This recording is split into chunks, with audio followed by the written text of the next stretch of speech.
Good evening. Are we ready to get started?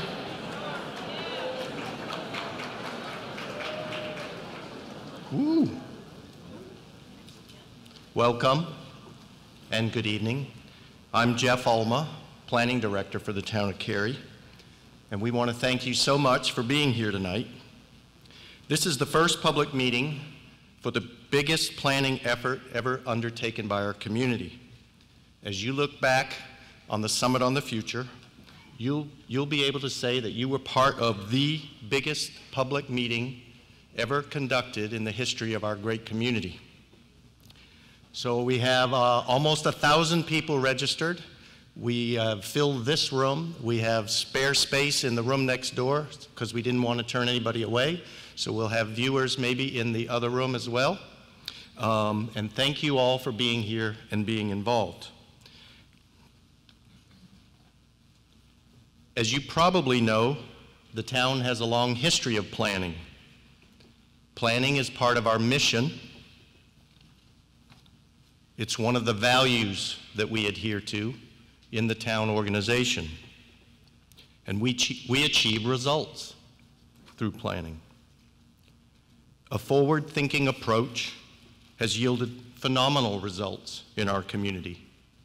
Those outcomes may have been the reasons or the things that attracted you to come here and live or work or start a business in this community. Whether it was acquiring land for Bond Park, building our own independent water system, transforming the old Cary Elementary School into the Cary Arts Center, we're really good at planning for the future and building a good community. We're known for a high quality of life, and we receive recognition year in and year out for the place that we all enjoy. Planning ahead has a lot to do with that success, but we cannot sit by and hope that plans that were adopted just last year, or 5 years, or 10 years ago, will ensure our continued success. We have competition. We're part of a growing, continually growing metropolitan area. Our community is changing. There are many forces that must be reckoned with. Thus, much like a business looks ahead at its direction, or an individual thinks about his or her future in life, cities and towns must do the same thing. So when we reviewed our status and talked about this with your town council over a year ago, they agreed, and they strongly supported an effort to prepare a major update to our comprehensive plan. Imagine Cary will allow us to do that. So what is Imagine Cary all about? It's the process that we're going to use, that we've designed, to allow us as a community to think about our future and create an even better future for the town of Cary. It'll produce a new community plan. That's the product that will result from Imagine Cary. A community plan is a comprehensive document that will set out the vision and the aspirations that our community hopes to achieve in lots of areas: land use, transportation, recreation, public safety, economics, housing, and all the other things that make our great community tick. We have a comprehensive plan today. It's been adopted over the years. It has different elements and different pieces, and it's been prepared over the past decade or so. And the elements or the chapters of that plan cover all those other topics as well. It's served us well over the years, but it's getting a little bit outdated, and it needs to be refreshed, and we need to make sure that our direction and our policy for the future is solid. So over the past couple of years, we've been looking at demographic changes, our land supply, our utility systems, transportation networks, recreation facilities, and economic conditions. And based on that review, Council agreed to launch this community plan process to make sure that we could be in the best position in the future to deal with that future. An important component of this whole effort that the Council stressed was that it include broad and varied public engagement. And you're experiencing that this evening as the first step. So how will we go about Imagine Cary?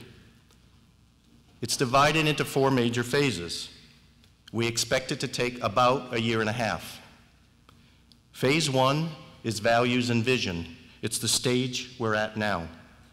This summit is the first chance for you, the public, to learn about and become actively involved in Imagine Cary.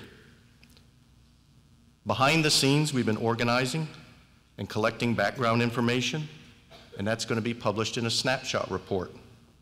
A lot of that info is going to be presented this evening. And other opportunities for public involvement will be included in this first phase of Imagine Cary, and I'll tell you more about that when we reach the end of tonight's summit.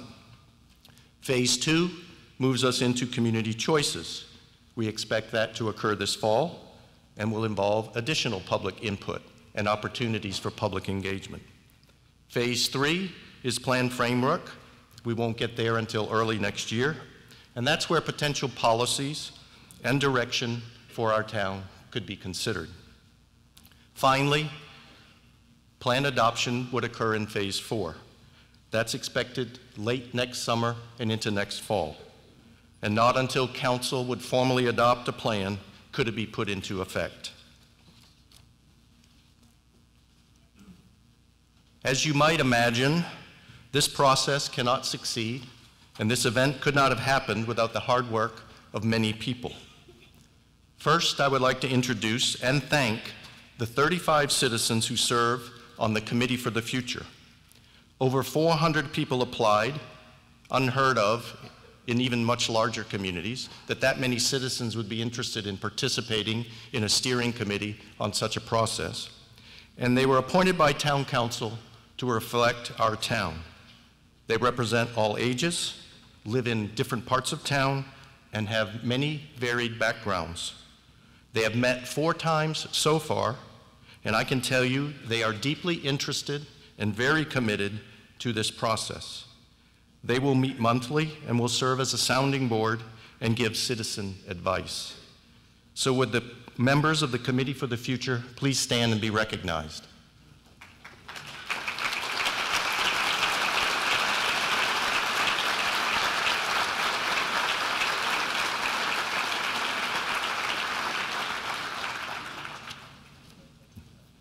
Next, I would like to acknowledge the efforts of volunteers who have served on the outreach and publicity teams that were formed after the committee was appointed. These folks got you all here tonight, and they will keep helping get the word out about Imagine Cary. So would our outreach and publicity volunteers please stand and be recognized as well?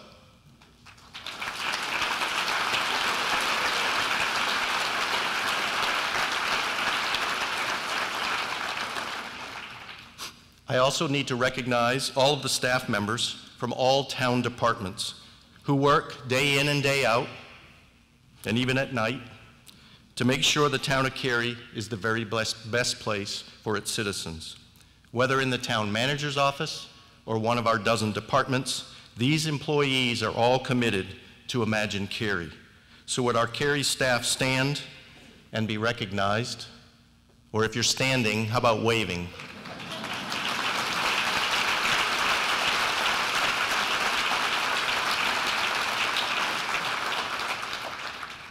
Finally, help me thank our sponsors for this event.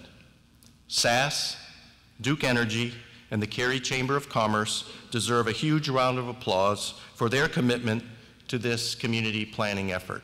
Let's give them a round of applause.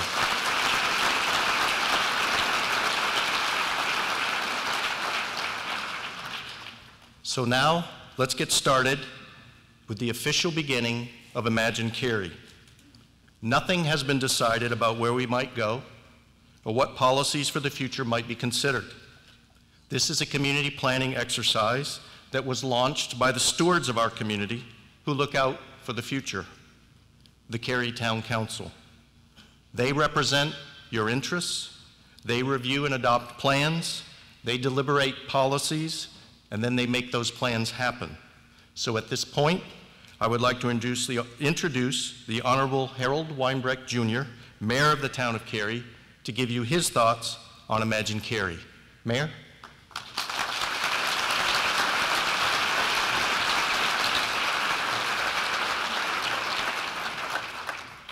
Good evening. What a great crowd. Thank you all for being here. I could tell you as mayor of this town, I couldn't be more excited to welcome you to not only the Embassy Suites, but the Summit for the Future and this historic event. I am joined by the entire Cary Town Council. And at this time, I would like for you, if you don't know who they are, to know who they are. And I would ask them to stand at this time to be recognized.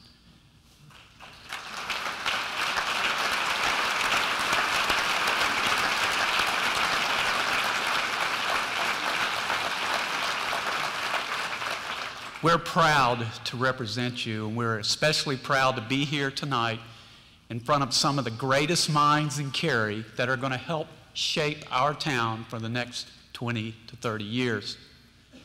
Now, when I think about the future and I think about the history that's being made tonight, I think about past history, and I received a document from Waldo Rood's son this week. And for those of you that don't know, he was the mayor from 1949 through 1961. And he had some interesting things in describing Cary that I would like to share with you this evening.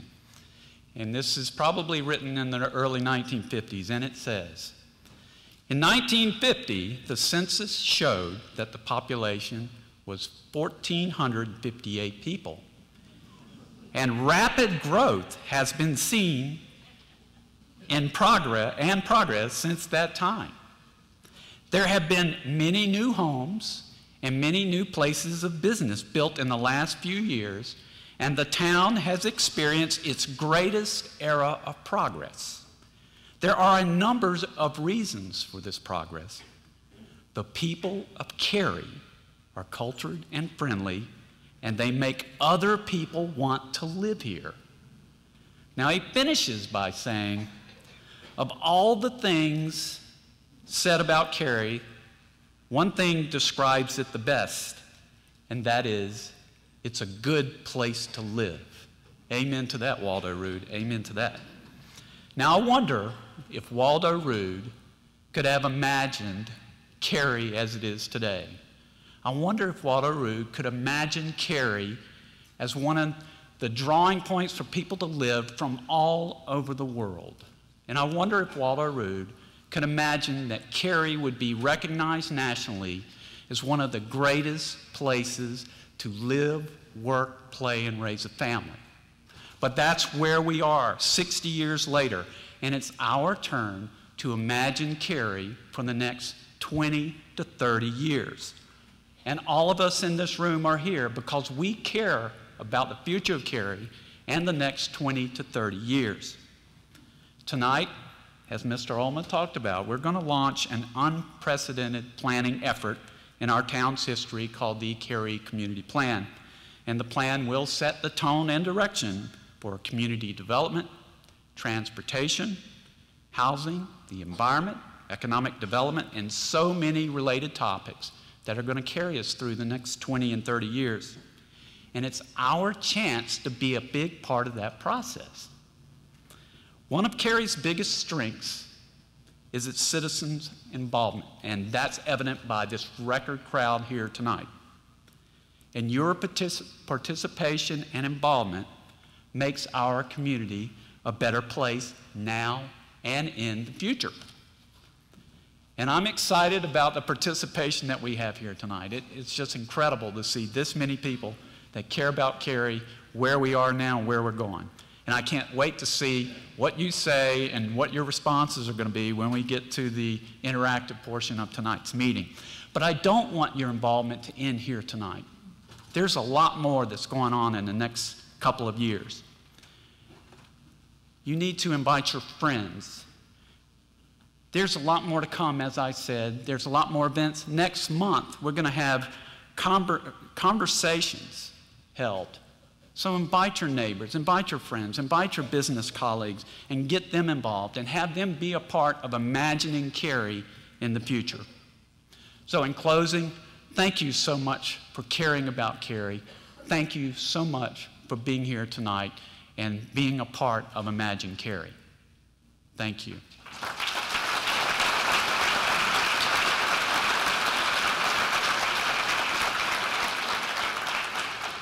Now at this time, I'd like to introduce Jamie Green of ACP Visioning and Planning. This is the firm we've selected to oversee our community planning process. Mr. Green has led award-winning work for communities across the country, including the 7-county regional growth strategy and conceptual development framework for Central Ohio, a vision for the future growth and development of Franklin, Tennessee, a vision comprehensive plan and 5-year study area plans for Upper Arlington, Ohio. And Jamie's team was selected as part of a nationwide search. And we feel confident that ACP will keep our process open and transparent, and we're going to listen to citizens throughout this multi-year process. Ladies and gentlemen, please give a warm welcome to Jamie Green.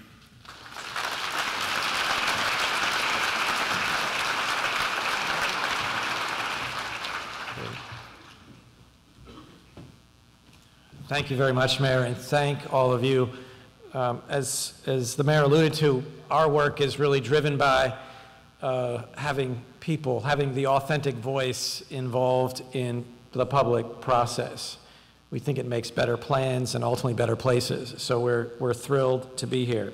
So my role tonight is to help us move through this 2.5-hour meeting in a way that maybe feels like an hour and not 4 hours.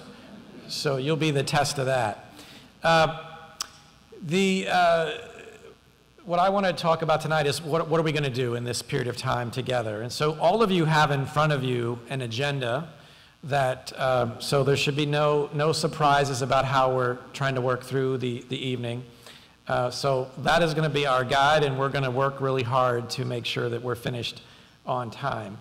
So the agenda has really 4 substantive components to it, beyond this sort of welcome and warm-up. We really want to focus on sort of 3 themes and really get your input on this, and that is first about the demographic shifts.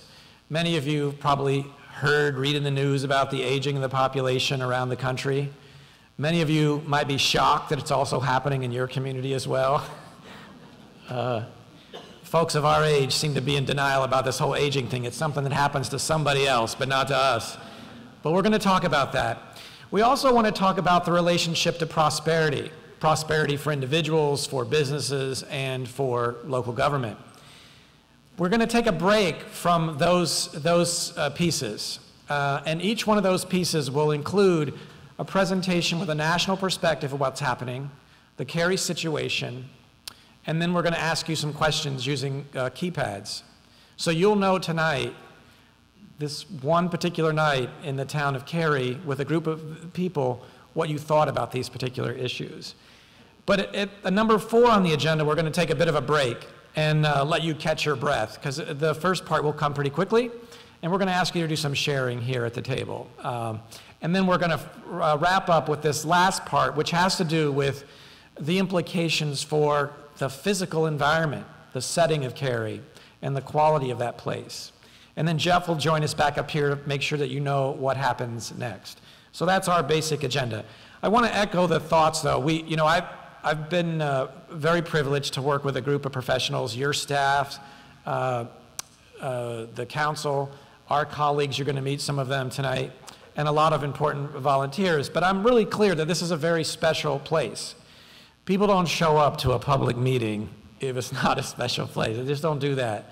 And to keep up with Jeff in the competition we have on quotes, I have one of my own from Will Rogers. That even if you think you're on the right track, things can still happen to you. So this is really an important opportunity that, to take stock of where Cary is and the opportunities that are before it, and to make informed choices about it. for us, the informed choices come from two really important parts. You're going to hear from one of my colleagues here in a minute about the research that we're doing. And there is rigorous research. You've got great data, got great staff. But that's only, data. Good plan has to be infused by the intuition that people have by virtue of living, working, trying to raise a family in a place. And that's what we're going to do collectively to figure out where this track is going to go in the future. So we have three simple objectives for tonight. The first is to launch this public engagement activities for the town's new plan. Jeff had said that the Committee for the Future has met 4 times. They've been spending most of their time preparing to help this event come to fruition. We place a lot of effort on the preparation for getting you involved here and making sure that participating in Imagine Cary is a choice for anybody who cares about this place. So we're launching that tonight. We want to gather your initial insight. What is it that you feel, believe, understand about this place? We want to do that tonight. We're going to take what we learned tonight and try to understand it, but not going to assume that we understand it. So when we get back together in June in those area conversations, you're going to tell us if we heard you in those meetings. And the third objective is collectively for us to listen and learn from each other so that we can build a better understanding about the opportunities before this community. So those are our 3 simple objectives that we're really working on tonight. So to help with us meet these objectives, we have folks at all the tables, 1 person each, that volunteered to be the table host tonight. So there should be 1 per table. There might be 2 at some, I heard. So if you could identify yourself. Is there anybody who does not have or will not own up to being a table host? All right? So the table host will be taking directions here. Their primary function is to make sure that your experience is good. So if you have any complaints, take them to them and no further, just to them, right? There are comment forms at certain periods in the meeting where we're going to ask you to help us with. They're going to get those distributed. They're going to assist if there are any technology issues. And they're going to collect the keypads. So in case any of you are any other impression, those are not party favors. We have to have all those back. So help the table host with that. And finally, the role of the table host is to be neutral. They're not here to pass judgment on any comments that you share. They're not here to help reconcile differences that might exist at your table. They're here to really be a good host for you. So, just a few ground rules so that we all have the same expectations of each other.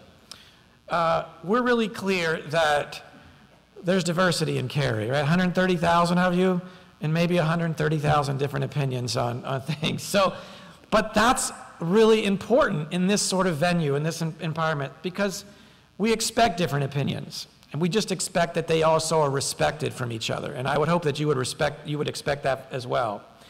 That the diversity of members really should enrich what we're doing here, as opposed to sort of forming people into our own sort of perceptions about how things could go. So I want you to be open. One of the first things that we ask the Committee of the Future to do, really committed people, probably, just like the rest of you. And some of them probably had some really clear ideas about what Cary needed to do. Right? I gotta just said it right then, right? But we asked them, in the spirit of this process, to maybe suspend some of those conclusions, to listen to other folks in the community, to look at the research, right? So maybe you tonight could think about whatever you came here with, thinking that you had the answers, is maybe just suspend some of those things right now and listen to the folks at your table to see what they have to say. We don't expect this, but we've done enough public meetings that we know that, every now and then someone didn't have a good day.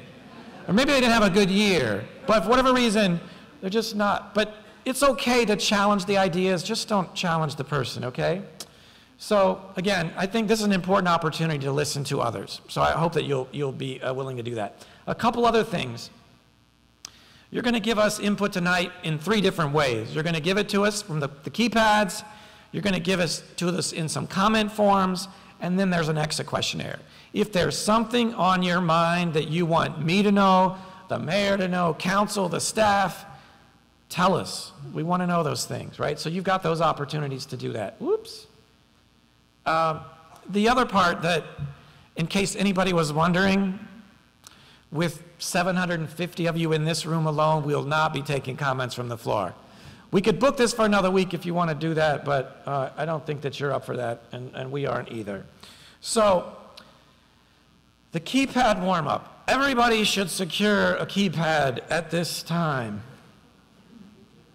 And only one, okay? Only one. No two-handed voting. So we've got, Jeff thanked a lot of people. We've got these, the brains of this operation in that back corner there, so we're really grateful to them. So the keypad warm-up. I'm going to read you a series of questions from the podium. I'm going to share the choices to the answer to that question, and you're going to make a selection. Now, the question will be open, and once I've set the question up, I'm going to push a button here, and you're going to see a countdown that says 10. That means you've got 10 seconds, and that's going to count down to 0, and then the results will be revealed. You can push that keypad as many times as you want, but it's the last response that's going to count, right? So I will try to give you as much opportunity as possible, but we're going to do some warm-up here. I know this is a smart place, but we still are going to do a warm-up together. Okay?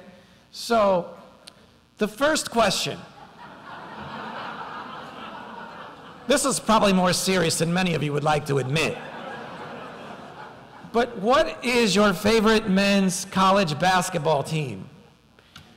The UNC Tar Heels, the can I say that? The Duke Blue Devils, the NC State Wolfpack, and the Ohio State Buckeyes. I have no idea how that choice got in there. Or maybe something else. Okay, so I'm going to push the button, and you've now got 9 seconds, 8 seconds to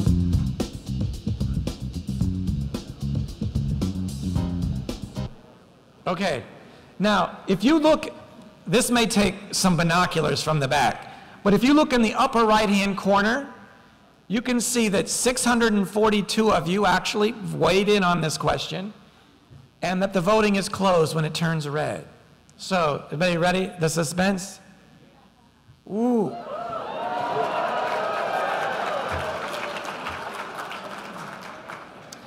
So, this is what I meant about difference of opinions in this room. All right? So, I'll try not to be offended by that response. Okay, so let's try another one. Let's try another one. I have a Facebook account. Now, you should be able to answer this one pretty quickly. 10 seconds.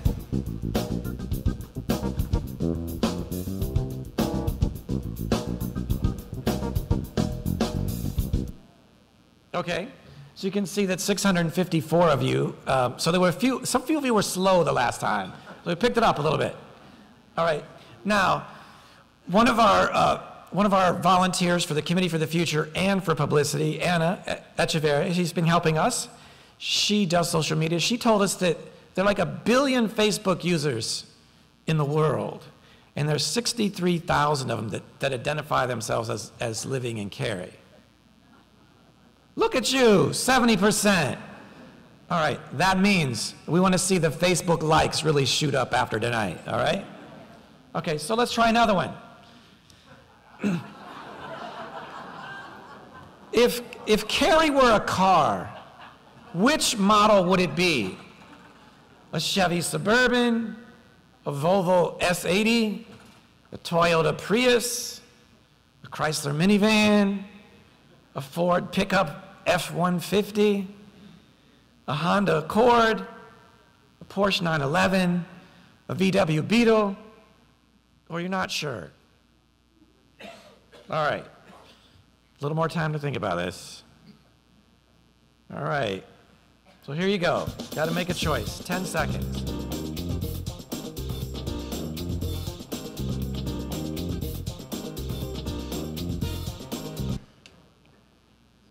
Oh, 657, so the numbers are climbing, that's good. All right, whoa, let's see. So you can see that the Volvo, about a quarter of you, right? Followed by the Honda Accord, which is made in the land of Buckeyes. Oh, the minivan is the other, so between the minivan and the Volvo. But not many pickup trucks. Not many pickup trucks. Not too many. All right. So, you're getting the hang of this, right? I promise it'll get more serious. Okay, so now this is a test, right? So the city of Raleigh is 144 square miles. What is the land area of the current corporate limits of the town of Cary? Raleigh is 144. Silence. I know this is a competitive group, so this is starting to get serious. All right. All right. So, 10 seconds.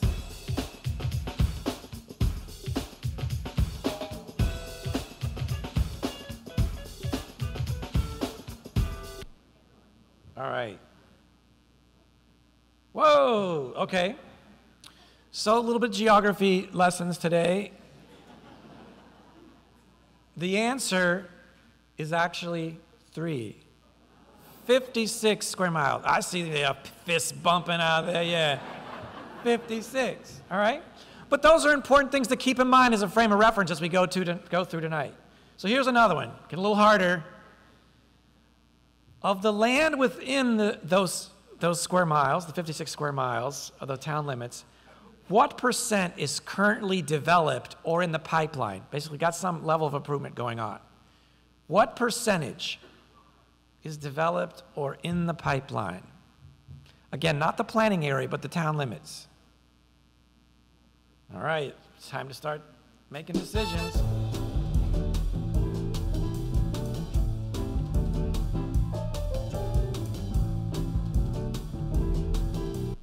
Oh, this is very interesting. All right. All right, here we go. Whoa, so the majority of you picked the right answer. 89% of the town's limits are developed or in the pipeline. You'll be seeing some maps later about where that's actually located, but that's significant for a community like Cary about how much is actually developed. All right, good. So number 6. Now, this is, I swear this is anonymous, right? We have no idea. But we'd like you to be truthful. We're doing this not to really test your honesty. We're doing this because we want to look at the metrics tonight of this room relative to age diversity and see how that compares with the people who actually live in this community. So, tell us the truth.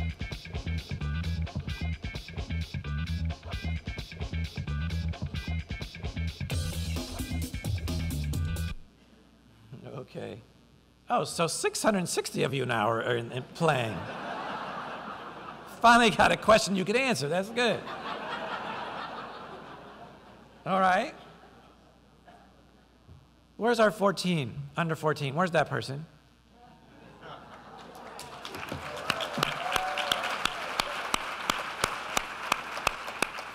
That's beautiful. All right. And 75 or older. Where are those folks? Oh, maybe you don't want to raise your hand. Oh. Great. All right, thank you.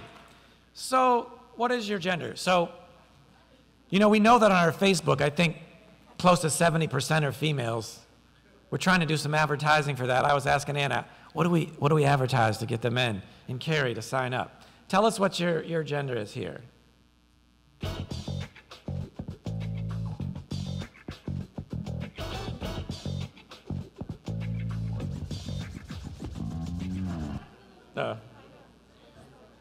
Some of you didn't respond. Maybe a mystery.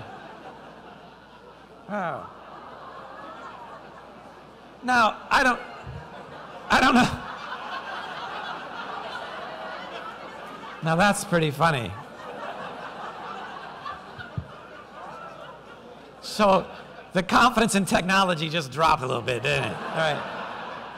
let's go with the statistics.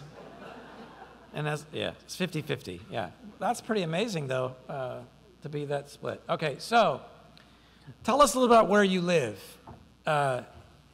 In Cary, Apex, Chapel Hill, Durham, Raleigh, Mooresville, some other place in Wake and Chatham counties, or someplace outside Wake and Chatham counties.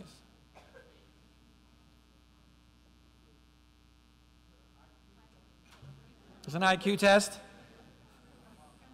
We'll have to move that gentleman to the front of the room. All right. All right.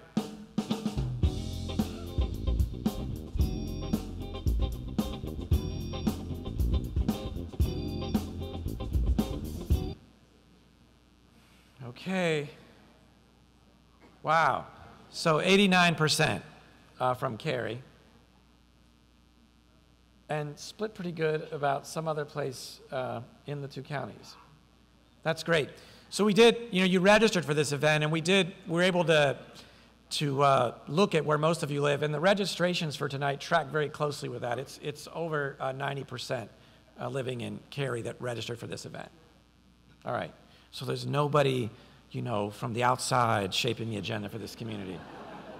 That's good. That's good. Okay. So how long have you lived in Cary?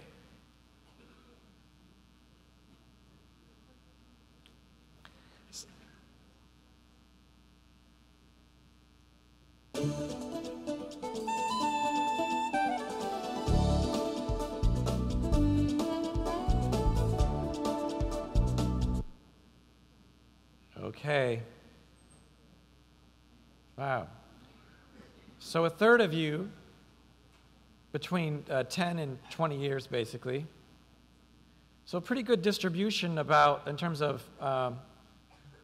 over 50 years. Where are those over 50 years? Where are those folks at? 50 plus years. All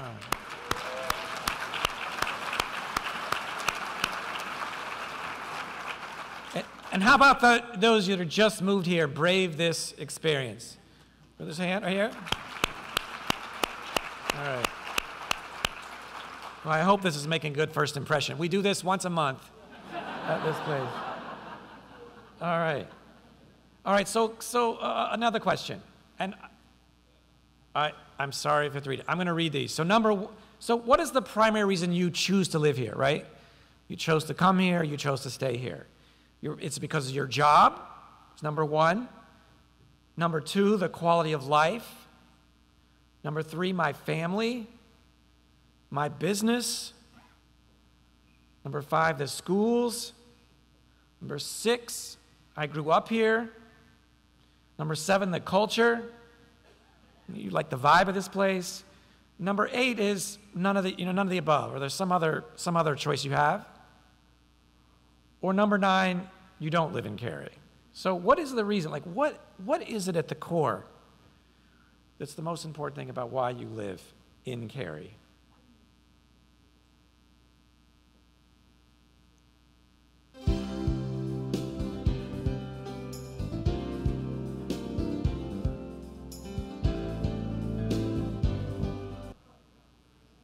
Okay, now let's look at the statistics first and not the bars, all right?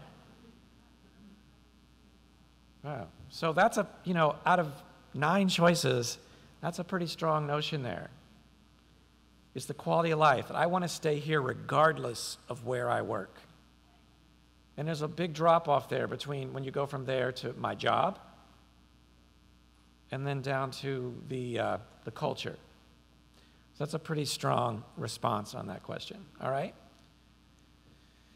So where do you work, if you work? That's number 8 is I'm not employed, but number 1 is in Cary, number 2 is in Raleigh, 3 is in the Research Triangle Park, 4 is Chapel Hill, Durham, 5 is Apex, Mooresville, 6 is some other place in Wake, Chatham counties, some place outside of Wake, Chatham counties, or I'm not employed. Okay.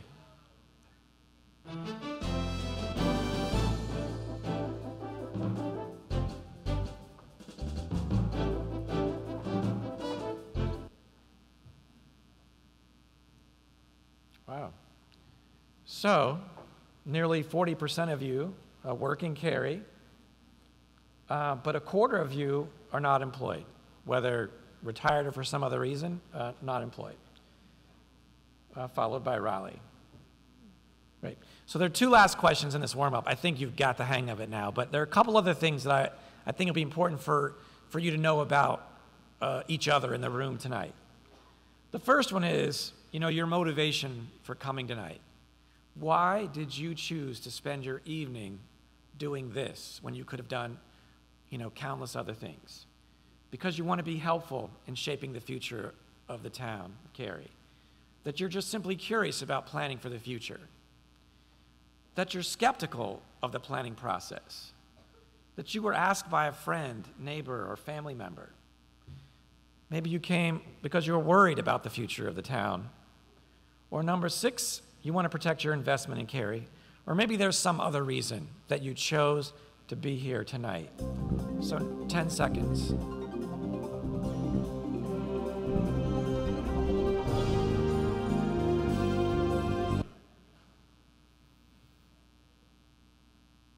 Wow.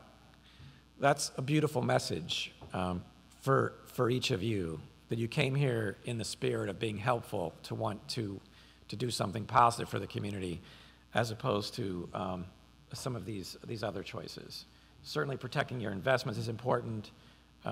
Curious is a great motivation, but the fact that half of you came here because you wanted to be helpful, we're going to need a lot of help during the next 18 months, and so we'll be calling you on that one. So this last question is about your frame of mind, right? You came here tonight, and we want to know, when you're thinking about the future of Cary, what is your frame of mind tonight? Maybe you already know. Maybe it's already clear to you what needs to happen. Maybe you want to learn more. You came here to learn about the issues and the opportunities. Maybe you came here because you were anxious about how change could happen. Or maybe you're simply curious, or maybe some other motivation.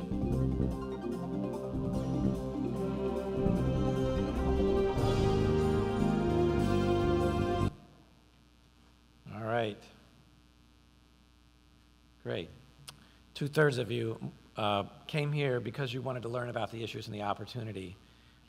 So I think that is another really powerful message, is that you came here, it sounds like, wanting to learn, wanting to be open. So we really appreciate that. I think that's a really healthy sign for the process and tonight.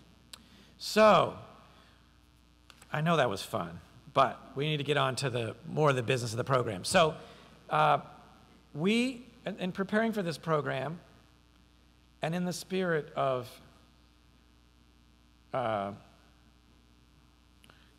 telling you more, I asked you where you lived in terms of Cary. This is a map of the town that the staff prepared. They took the addresses. I think this represents close to 90% of the registrants, and you gave us your address, and so we dropped in where you live. So you can see, in addition to age diversity in the group, tenure of living in the community, this is where you all live. And for a self-selected process, and we're really clear, this was self-selected, you chose to be here, I think it's a pretty nice distribution in the community. All right. Okay, so part of our program tonight has a speaker, Chris Leinberger. In the spirit that you just answered that last question, 2/3 of you wanted to learn, we thought it was important that this process have some exposure to some other ideas, some things that are happening, just so that we know the fuller range of choices it might be before us. So we invited a gentleman named Chris Leinberger here, who is a thought leader in demographic shifts, what they mean for prosperity, and what they mean of quality of place issues. Some of you may have gotten some information that was handed out by somebody who's not affiliated with Imagine Cary. That's not our information. Our information for you was all at your table. But Chris is here as part of the spirit of learning for this event to be educational and thought-provoking. I don't know about you, but sometimes I'm exposed to things and I like them, and sometimes I'm not, but that sort of strengthens my understanding about my position. As we said earlier, this is an important time for reflection. And so Chris is here to really help us be reflective. He is recognized, does work nationally and internationally around real estate development, land use, and livable communities. Make no bones about it, he does have a point of view. But he also completely understands, like the consultant team, that the choices about the future of this community reside with the community, not with consultants, not with speakers, but with you. But we wanted him to come and share that experience. So in the agenda for those three major themes, Chris is going to share with you a brief, sort of his perspective on those topics. After he's done, Leanne King is going to share the CARY situation relative to that topic. And then we're going to ask you some questions doing the polling. So Leanne is the project manager for the consultant team, trying to keep us all together. She's based with Clare & Associates, a national consulting firm with an office right here in Chapel Hill. She's leading the technical team and has the important responsibility of bringing other expertise in transportation economics and integrating that technical work with the intuition that you bring to this kind of process. And she'll be, as I said, delivering the CARY situation tonight. So before I turn it over to Chris, just a couple of thoughts about the expectations. One is that this is the beginning tonight, right? So you won't see questions tonight about this particular intersection needs new signalization, right? Or they need to deal with the property maintenance on this particular street. We're not there. We're going to work in an iterative process that goes from the general to the specifics. And so we're gonna build tonight into the next meeting. We're really clear that what we're doing here tonight is qualitative research. You know, you've self-selected to come here, responded. But we're really clear when a community the size of Cary brings this many people together, you got to pay attention because it's powerful work. So we also are mindful that we've been working with a committee and a large staff team and consultants.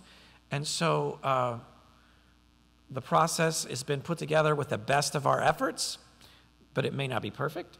But we hope that you trust and appreciate the intention by which it's all been put together. So what I'd like to do at this point, with your help, is to welcome Chris Leinberger to the stage for his first installment.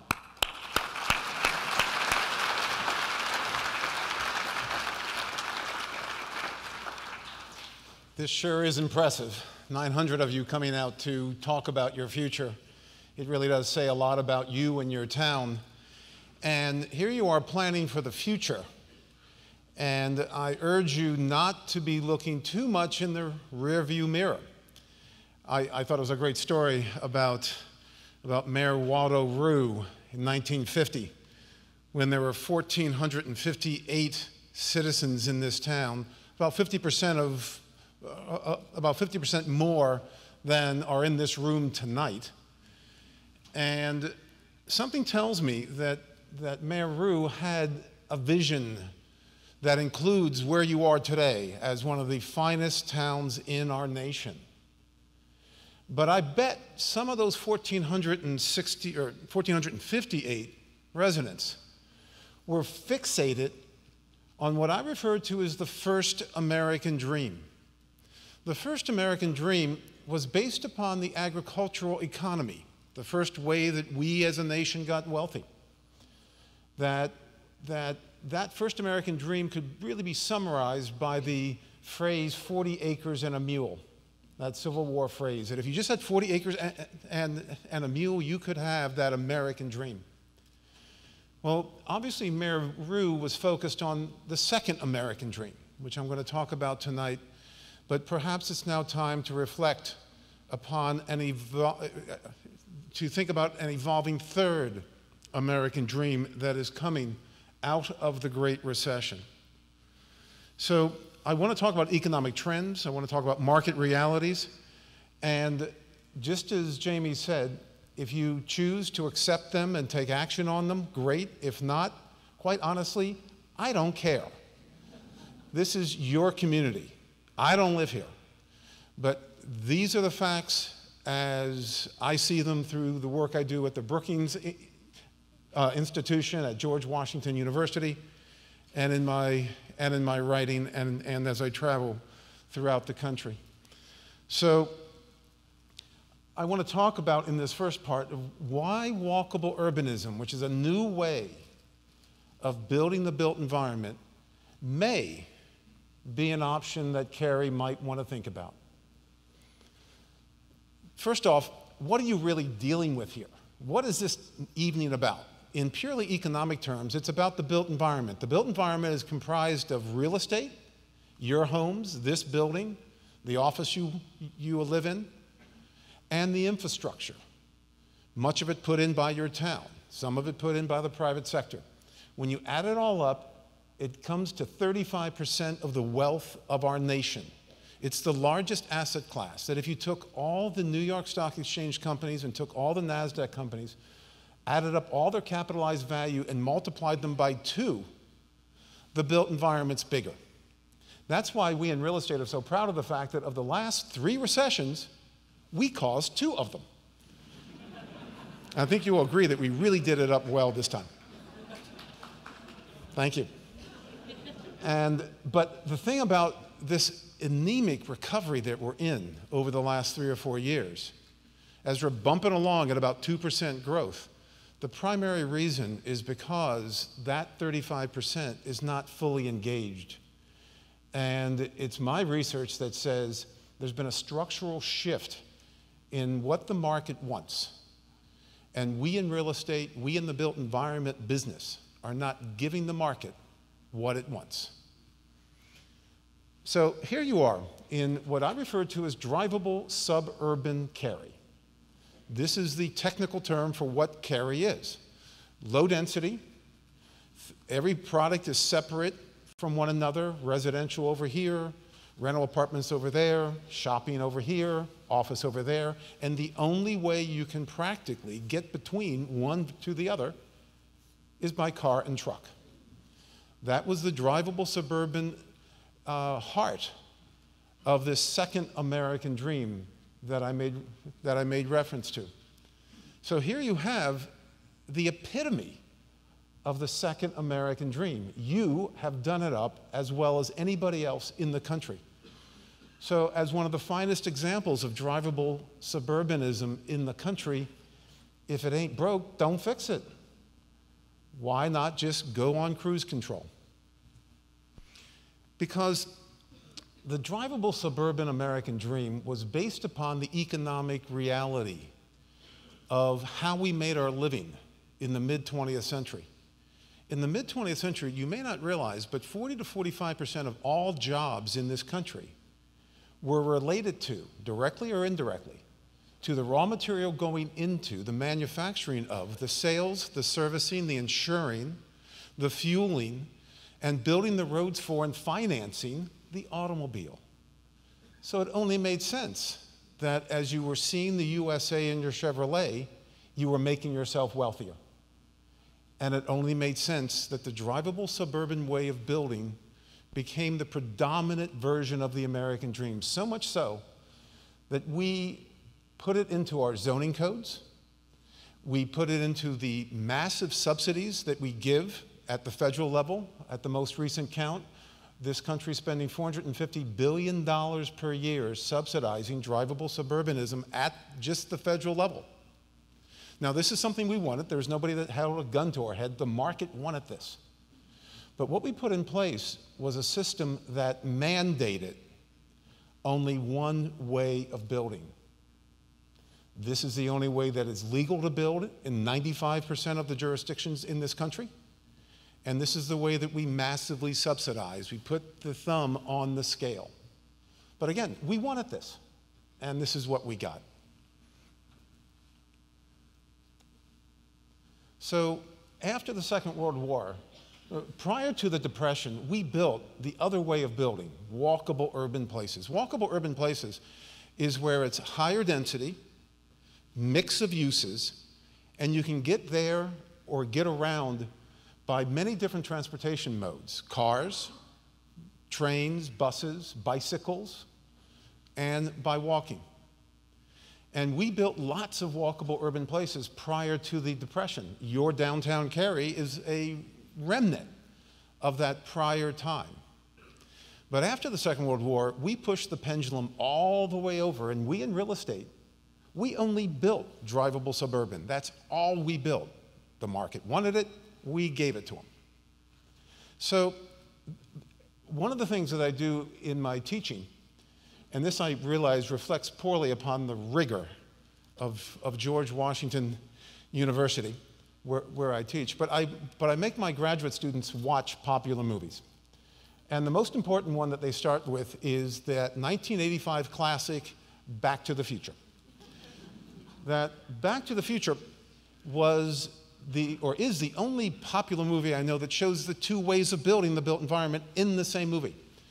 So here I have 3 clips. First clip is 1955 downtown Hill Valley. Could have been downtown Cary in 1955, that a Mayor Rue was, in fact, in charge of. And it shows a different way of building the built environment. And it really reflects that early 20th century walkable urbanism. And by the way, this was a pretend town. Again, 1985. They used a trick that the writers of this movie used a trick that we in real estate always employ. So this is Hill Valley. We in real estate use this technique about naming our subdivisions and our places that we name it after what we destroy to put the subdivision on top of it. So Hill Valley, they took the hill, dropped it into the valley, and Hill Valley. So here's the first scene from downtown Hill Valley in 1955.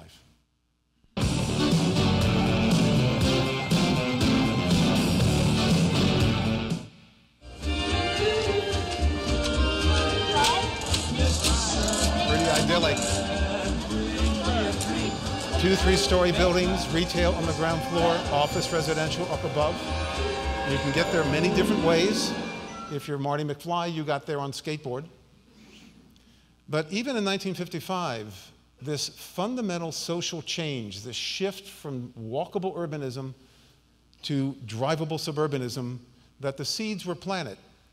That this is the billboard. Now, you probably haven't watched this movie 20 times like I have, but this is the billboard that Marty McFly parked his DeLorean time machine behind. And the billboard is advertising the subdivision he was born in. Now, the second clip shows downtown Hill Valley in 1985, a somewhat different place.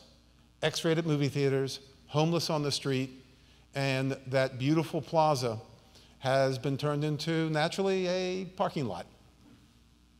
Whoa! Oh, Brett, you look great. Everything looks great. 124. I still got time. Come on, Doc. So now he goes to 1985 to the center of the town. And what is the center of the town? The regional mall. And that's where the focus of all commerce and of town life went. Now, 2 things in this clip. One is, ask yourself, what never happens in real life that is shown in this clip? And number 2 is, you can see how that the naming of this mall followed that old real estate trick.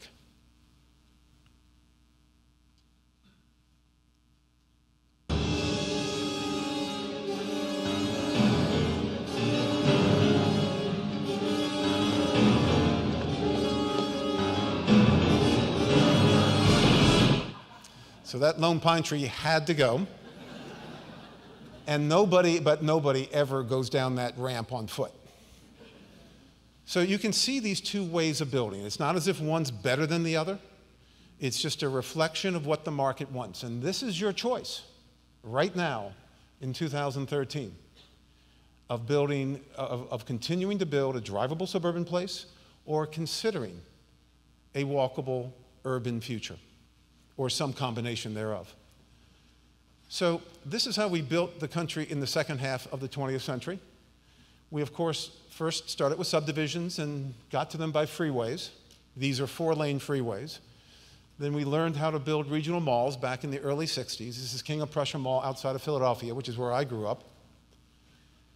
And then we just got better and better at building freeways. And of course, we continued to push out to the outer boundaries. Now, the thing is about this country, Canada, and Australia, is that we are huge, huge land masses. We stole this land fair and square, and we have a lot of land. And so for every 1% population growth, we saw land use consumption in the late 20th century increase by 6 to 8%, as we lived in lower and lower densities and just used land up, threw it away, and kept on moving on. It's a process, or it's something that's otherwise known as sprawl. But then, of course, the economy changed. Don't you hate it when that happens? That this is now, and you know this for a fact, with of course SAS being here, that it's obviously the knowledge economy. In 1800, 92% of us earned our living as farmers. Today, 2% of us are farmers, and this is the most productive agricultural nation on the planet. In 1970, 25% of us worked in factories. Today, we are the most productive manufacturing nation on the world. We're still the largest manufacturing nation in the world. China is neck and neck with us. And of course, you've probably heard about the reshoring that's taking place because now of our low cost of a natural gas and all sorts of other economic changes that are taking place. But only 9% of us work in factories. Then there's another 5% that are involved in building the built environment. So you add it all up, it's less than 20% of us feed us, give us our stuff, and build our houses. What do the other 80% of us do? Well, it's what layers on top is the knowledge economy.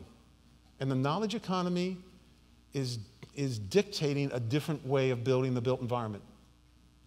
And I think the next economy to layer on top is the experience economy, where added value is achieved by the experience, the enhanced experiences that you have. And of course, tourism is the most obvious example of the experience economy. It's now the world's largest business.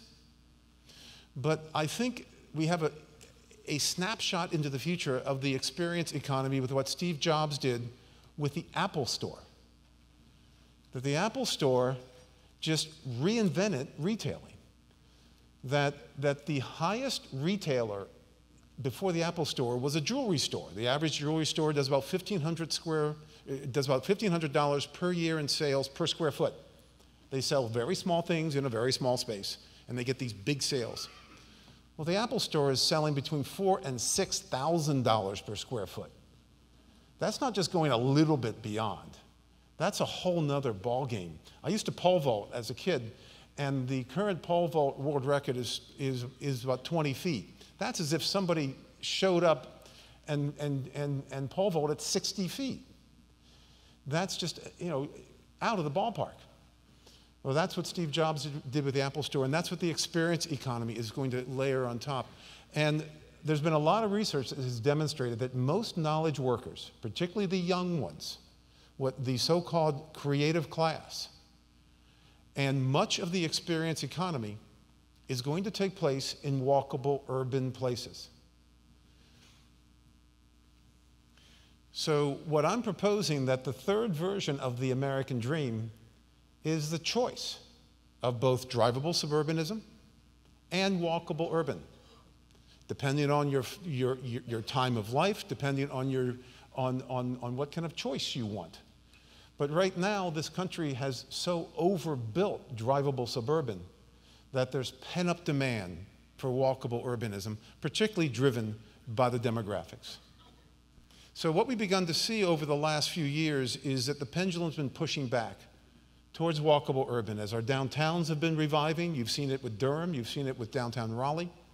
But throughout the country, our downtowns are back. Suburban town centers are coming back. And we know who to blame for this. And many of them are not in this room.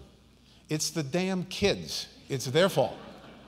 It's the millennials that are driving this, the Gen Y. And we can see this best on television. Hollywood does more consumer research than any industry in the country. They are trying to show us things that we aspire to. So I want to give you two clips. One is, and I could have shown you a lot of different clips from television, Leave It to Beaver, Dick Van Dyke, the Brady Bunch back in the 50s, 60s, and 70s. That stuff which we gray hairs grew up with.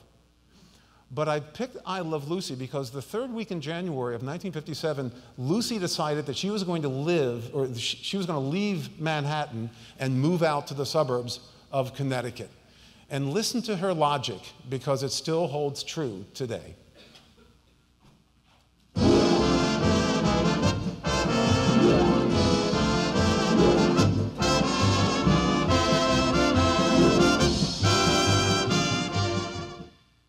Oh, Ethel, there's nothing like living in the country.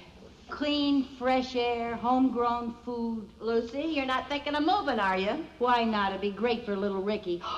And Grace took us to see the most wonderful house that's for sale. A quaint old early American. So here she's having remorse about her decision, looking out over the skyline, though it's actually the back lot of Universal Studios.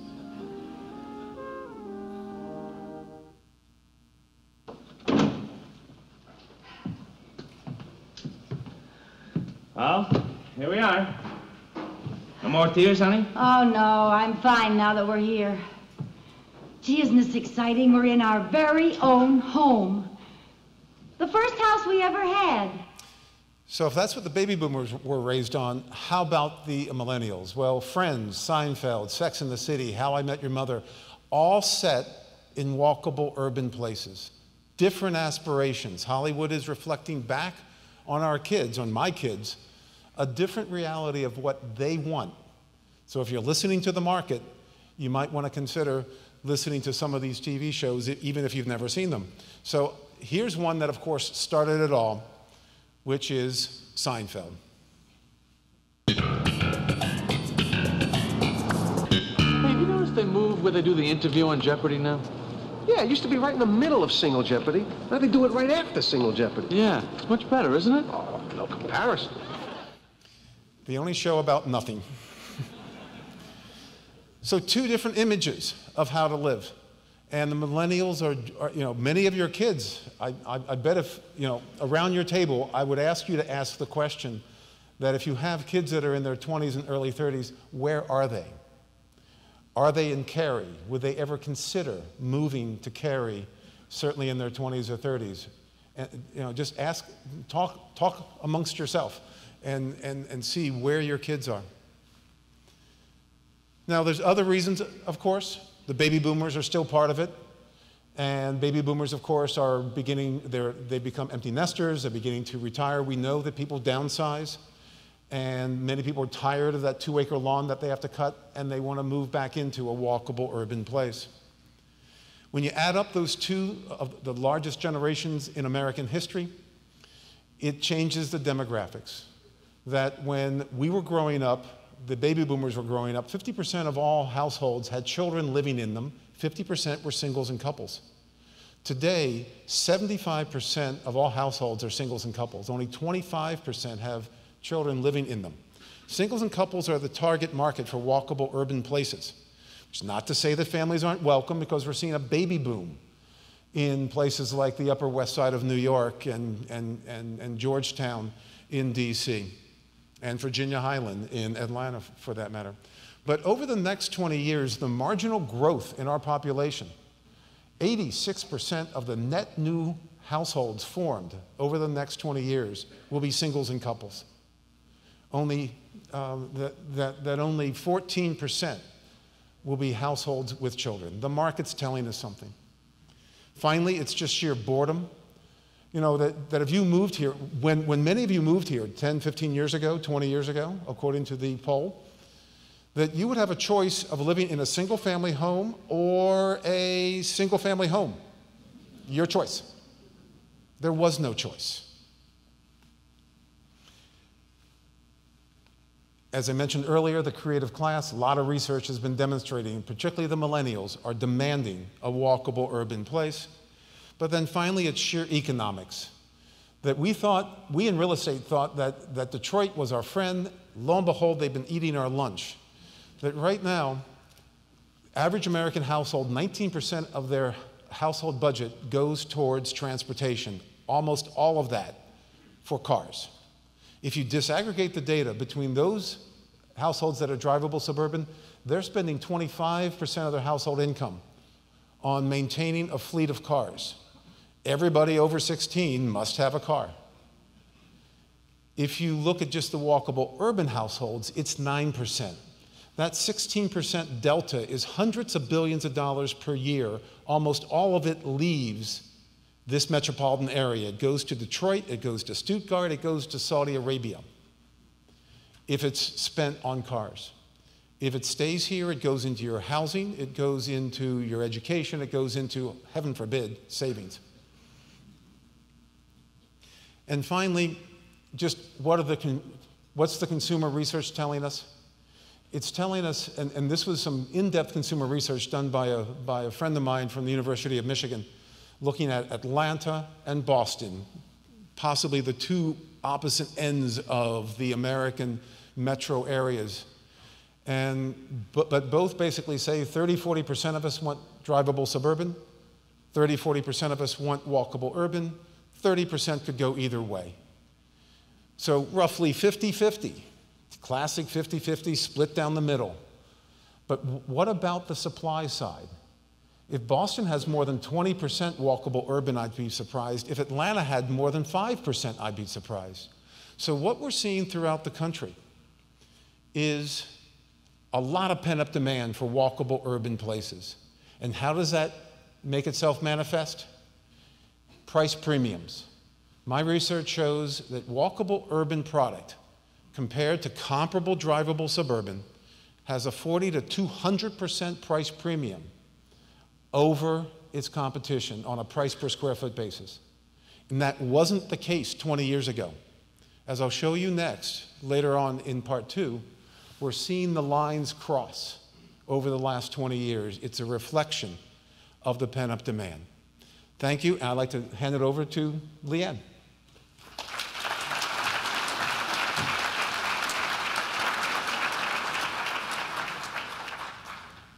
Good evening, everyone. You will not be seeing DeLoreans or Lucille Ball in my presentation tonight. I have a lot of interesting information about the town of Cary that's going to be really important to think about in the context of what Chris just told us about what's happening nationally. I'm going to be focusing on the changing demographics in Cary, some statistics you may or may not be aware of. Of several of the trends that Chris highlighted in one of his later slides, those trends are playing out here in Cary, and so, some of them are not. But bottom line, what I'm going to show you tonight is that Cary is changing. Cary's population is aging. According to 2011 census data, the fastest growing age groups in Cary are those that are nearing retirement age, the 45 to 64-year-olds, which I think were the biggest demographic in the room tonight. Between 2000 and 2011, Cary residents over age 55 increased from 12 to 18%, and for the same period, persons aged 25 to 44 decreased from 39 to 31%, and these are percentages of the total population in Cary. So what this tells us is that aging baby boomers are resulting in a shift in population towards the older income brackets in the community. This aging trend is seen in the rising median age of the population as well, which raised from 33.7 to 36.6 between 2000 and 2010. And comparing that increase between those 10 years in median age to the change in Raleigh and Wake County shows us that Cary's population is actually aging at a faster rate than surrounding communities. Looking at households with individuals 65 and older between 2000 and 2010, what we see is that there was a significant jump, starting at 9.7% in 2000 and jumping to 16.2% in 2010. And Cary's percent of total households is a little bit higher than what's found in overall Wake County. which is 16.1. Of the 14 largest cities in North Carolina, Cary is the third oldest community in terms of median age, surpassed only by Asheville and Gastonia, which are two known retirement communities in North Carolina. You also have a diversifying population. Cary citizens are now more ethnically and racially diverse than ever before, largely due to your local economy and the businesses are here. In 2010, 19% of Cary residents identified as being foreign-born. And Asians are the fastest growing racial segment of Cary's population, increasing from 8% in 2000 to 13% in 2010. Cary is also home to the largest concentration of Hispanic and Latino residents in Wake County, and that same concentration is the 6th highest in the state of North Carolina.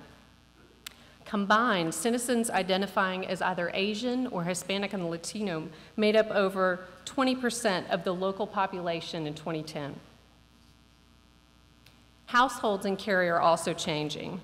They're smaller, more people are waiting longer to marry or deciding not to marry at all, and many are living alone. Looking at the change between 2000 and 2010, Cary's average household size decreased about 3%, from 2.69 persons per household to 2.61.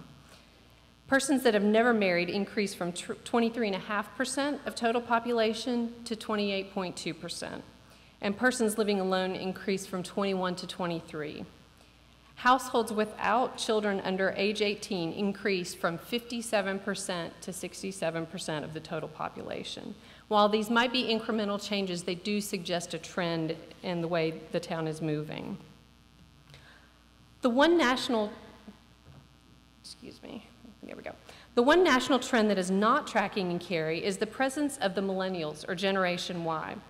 This is the age group generally born between 1980 and 2000, and the largest age group in the U.S. today. They are the newest members of our nation's workforce. Looking at 20 to 29-year-olds in 2010, Cary has a smaller percentage of this age group in comparison to the U.S., North Carolina, and Wake County. More striking is the difference between the age distribution between Cary and neighboring Raleigh, which neighboring Raleigh has nearly 9 percentage points more 20 to 29-year-olds in comparison to the town of Cary. Housing is an important issue when thinking about changing demographics. Demographic changes may result in demand for different housing types than typically preferred by traditional families. You heard what Chris had to say about that this evening. The proportion of single-family to multifamily housing in Cary has generally tracked over the years. In 2011, the majority of housing units in Cary were single-family units, including townhomes. That's about 73% of the total stock of housing. And that's a slight decrease from what we saw in 2000, 75%. Multifamily housing units comprise about 26% of the housing stock in Cary and have increased modestly as a percentage of total stock. When you separate out single-family, detached, and townhomes, an important trend emerges. Historical data on residential property sales in Cary show that there's been a declining trend for single-family sales and an increasing trend for townhouse sales, and a steady trend for condo sales. In 2000, the sale of single-family homes represented 88% of all sales. In 2011, this decreased to 73.5%. For the same period, sales of townhomes in Cary began at 8.8% of all sales and increased to 23.6%. While Cary's housing stock will continue to provide traditional housing for families, financial and demographic changes may be creating a shift in demand for different housing types. Along with the nation, Cary's population is changing, and it's expected to continue to change. And these are really important factors when planning for the future of the community.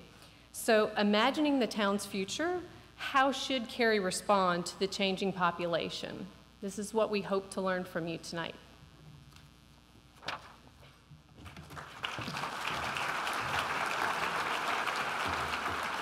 All right, thanks, Leanne. Thanks, Chris. All right, grab your keypad. The table host at this point, they have an envelope. There's no money in it, but there's an envelope. There should be a brown envelope. Anybody not have one? There should be comment forms in there for each of you at the table. And the comments are there because there's some of these questions that have an other category. Or there may be a question that, you know, you would have selected that if it would have been phrased differently.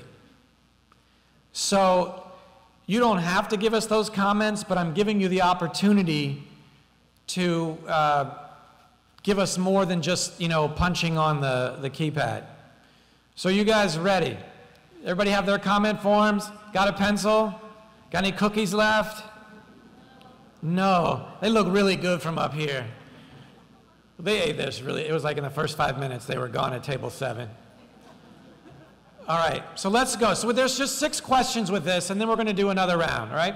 So this is, about the demographic. So the first question is, the aging of the population in Cary, 1, is not a concern from your point of view. Number 2, suggests we need to do more. Services, facilities, housing choices for older residents. 3, suggests we need to do more for younger adults to be attractive to the population that might come and replace the aging of the population. 4, suggests we need to do more for housing choices for families, maybe those that are just starting out. And 5, suggests we need to strike a balance between serving older and younger populations and families. Or 6, there's some other reaction you might have, right? So you just heard about the aging of the population, what's going on with the millennials. Tell us what your response would be. And again, use your comment form if you could select other. All right. So I'm pushing this, and this music should be playing. There we go.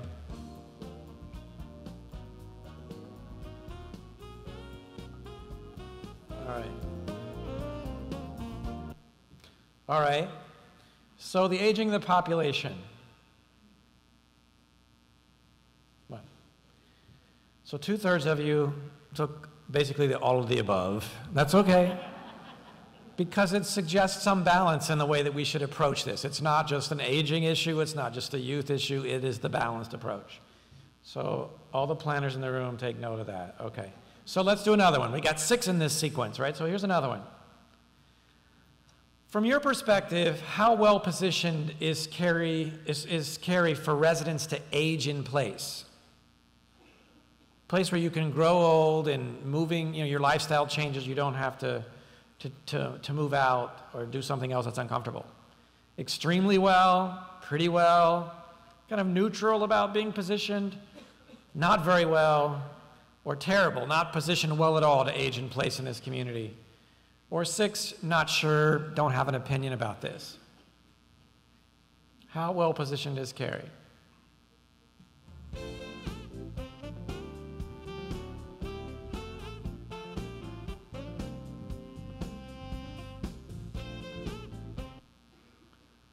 All right.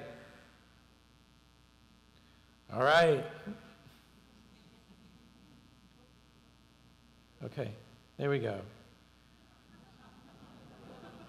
All right. So some difference of opinion, but 2/3 of you feeling that not as well positioned as maybe as it could be. Okay, so let's keep moving. The third question in this sequence is the community should work toward greater diversity, especially from an income economic perspective, right? Strongly agree, neutral, disagree, strongly disagree, or no opinion. That the community should work toward greater diversity, especially from an income economic perspective.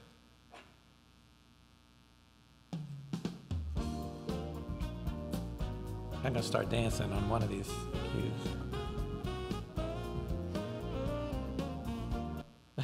That's Jeff's job. That's what the client says. Okay, so, all right, let's see. Oh. All right. This is a really good place for you to offer some comments, right?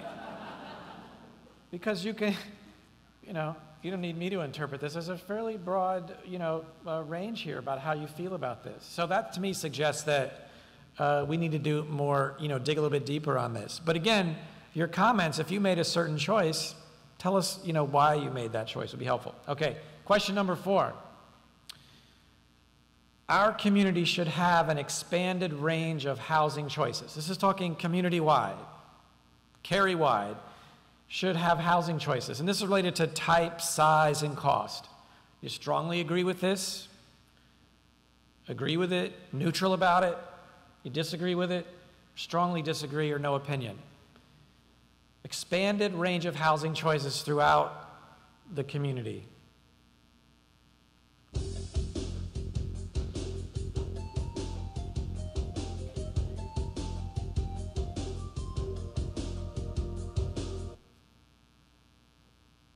Wow.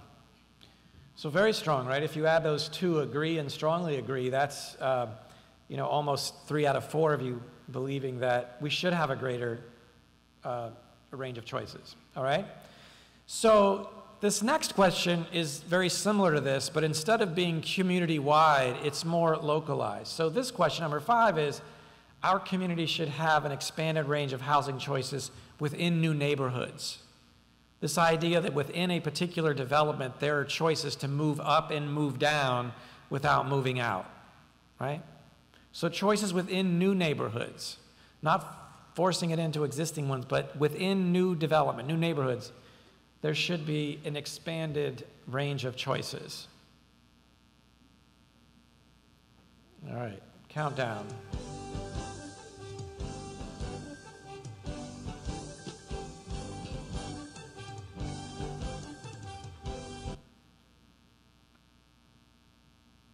So 65%, still fairly strong notion about within a particular geography that you could have a range of housing choices.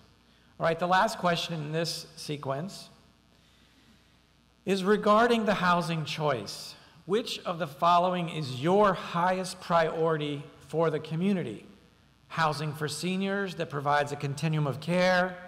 Number 2, housing for younger families, households that are just starting out, multi-generational households.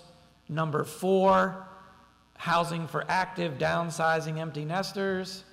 Number 5, housing for smaller households, including those for single persons. 6, none of the above. We don't need more housing choice in Cary. Or number 7, you're not sure, no opinion on this.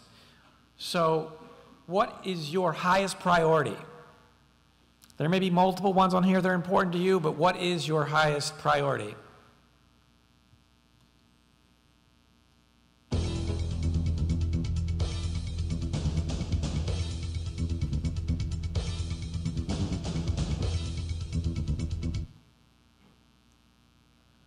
Whoa, okay, lots of housing here. Okay, so the 2 highest ones are number 4 and 5, about the active downsizing empty nesters. Might be a few of you in the room, I'm just guessing. 5, smaller households, including single-person households. Okay, so fairly strong, but a lot of different, looks like there's a broad range of needs across the board here. Okay, so that would conclude this round. You can rest your thumb. We're now going to invite Chris back, and we're going to shift to talk about the prosperity. So we've had the demographics, prosperity in our sequence. So Chris.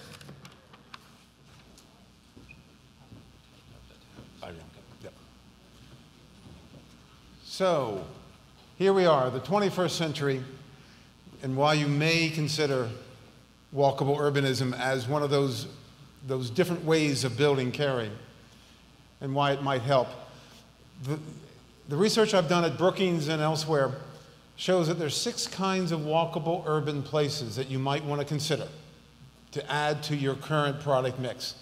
One, of course, is a downtown turnaround, and that doesn't apply here as far as, that's what Raleigh's doing, that's what Durham's doing. The other is a downtown adjacent. That's what's happening around NC State. and north of downtown Raleigh. And then we've seen a lot of urban commercial come back, places that had gone downhill now coming back. But these are things that take place in center cities.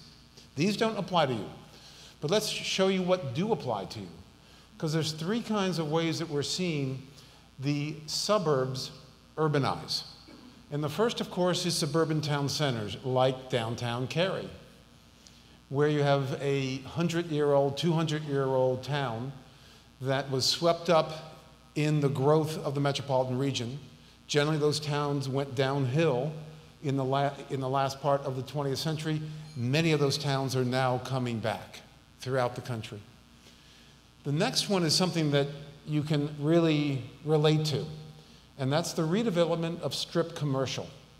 There are 10,000 dead or dying strip malls and regional malls in this country. You've got a few of them here.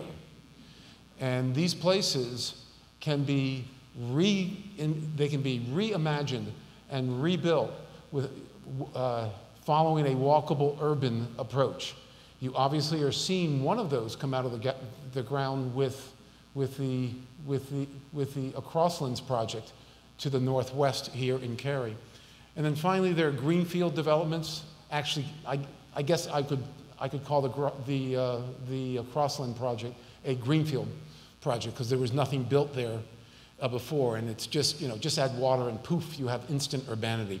So these are the three kinds of ways that you could choose if you so care to. And again, keep in mind, I don't care what you do, but these are the options that we've seen throughout the country as far as how to urbanize the suburbs. Here's a great example in a town, Arlington, Virginia. This is the finest example, the best example in the country of an urbanizing suburb. Here was their original town center, Clarendon, and the Sears store on the left, as it was shown back in the mid-'80s. Sears had obviously abandoned it. It was to the left.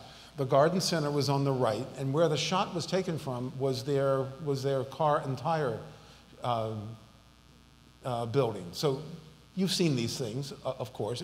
It was a formula that Sears had, and here it is abandoned. Here's the shot today from the same perspective. What you're looking at is the Apple Store, Crate and Barrel, Whole Foods, and $500 per square foot condos on top. This is a terribly vibrant place in this former town center. And the interesting thing about this is that 2 blocks north and south of this location, it goes back to single-family housing. And those single-family houses now are the highest priced housing in the entire community. Why? Because those single-family houses have the best of two worlds. They live in suburbia and they have a choice of 40 restaurants to walk to. The metro station's there, they may be able to walk to work. Those prices, what we're seeing in these walkable urban places is those single-family houses around them are getting a 40 to 100% price premium on a price per square foot basis. The other thing which is intriguing about what's happened here is that the walkable urban places in Arlington represent a total of 10% of their landmass. It's rare to see in the suburbs higher than 10% of the land being converted to walkable urban, because you use it with such intensity. You know, it's not going to touch the other 90% of the land as it's done in Arlington. So 10% of Arlington is walkable urban, 90% is drivable suburban. Well, 20 years ago, that 10% of that land represented 20% of their tax base and falling, because people like Sears were leaving. Today, that 10% represents 55% of their tax base and rising. And in that 10% of the land, the main boulevard is called Wilson Boulevard. They've quadrupled the size of the square footage along Wilson Boulevard over the last 20 years. In absolute car counts, absolute vehicle miles traveled over the last 20 years has gone down. People are driving less because they're getting around by walking, biking, and they live there. So what they've gotten now is they've shifted their tax base to the 10% of the land. As a result, they have some of the finest schools in the country. They went through this Great Recession without a blink. They sailed right through it. But there's lots of other examples. Here's downtown White Flint, that is north of Washington in Montgomery County, Maryland. On the right is what White Flint looks like today. 8 lanes, 9 lanes of unmitigated traffic hell. On the left is what has just been approved to be rebuilt there. High density, walkable urban places, and the 3 neighborhood groups around White Flint were at the table pounding the boardroom table of the county mayor saying, damn it, increase the density by a factor of 3. I want White Flint to be more like Arlington. Why do I have to go to Arlington to go out and have a nice stroll with my wife and family 20 miles away? I want it in my backyard. And so we're seeing NIMBYs becoming YIMBYs. Yes, in my backyard. And here's one of the best models of a regional mall that's converted. This is in Denver, southwest of Denver. This is the first mall built in the Denver region. The developer named it Via Italia. He obviously went to Italy at some point, saw those little arches in Italy and put them on there and thought, hey, it looked Italian. Very popular mall, very successful. It was the flagship mall in Denver for many years. 10 years ago, it was basically abandoned. Only 1 store was still open. The tax base in Lakewood collapsed. What they did instead, they put in a grid of streets. They imposed a grid of streets. They bulldozed everything except that 1 store. And this is what it looks like today. It looks like downtown Hill Valley back in 1955. First floor retail, on top residential or office. This is getting a 60% price premium over the rest of the marketplace in all product types. And let me just end by showing you 2 more examples that are very comparable to you, and that's Franklin, south of Nashville, a very historic town. They wanted to preserve that history, as you can see down below, but they're also adding to it with that hotel up above that was built out to the sidewalk with a very pedestrian-friendly front, hotel rooms up above, and they too have the best of 2 worlds.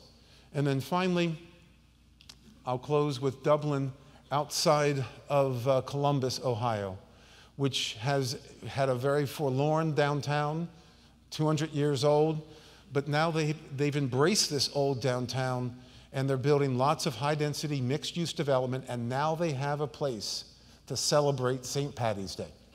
Leanne?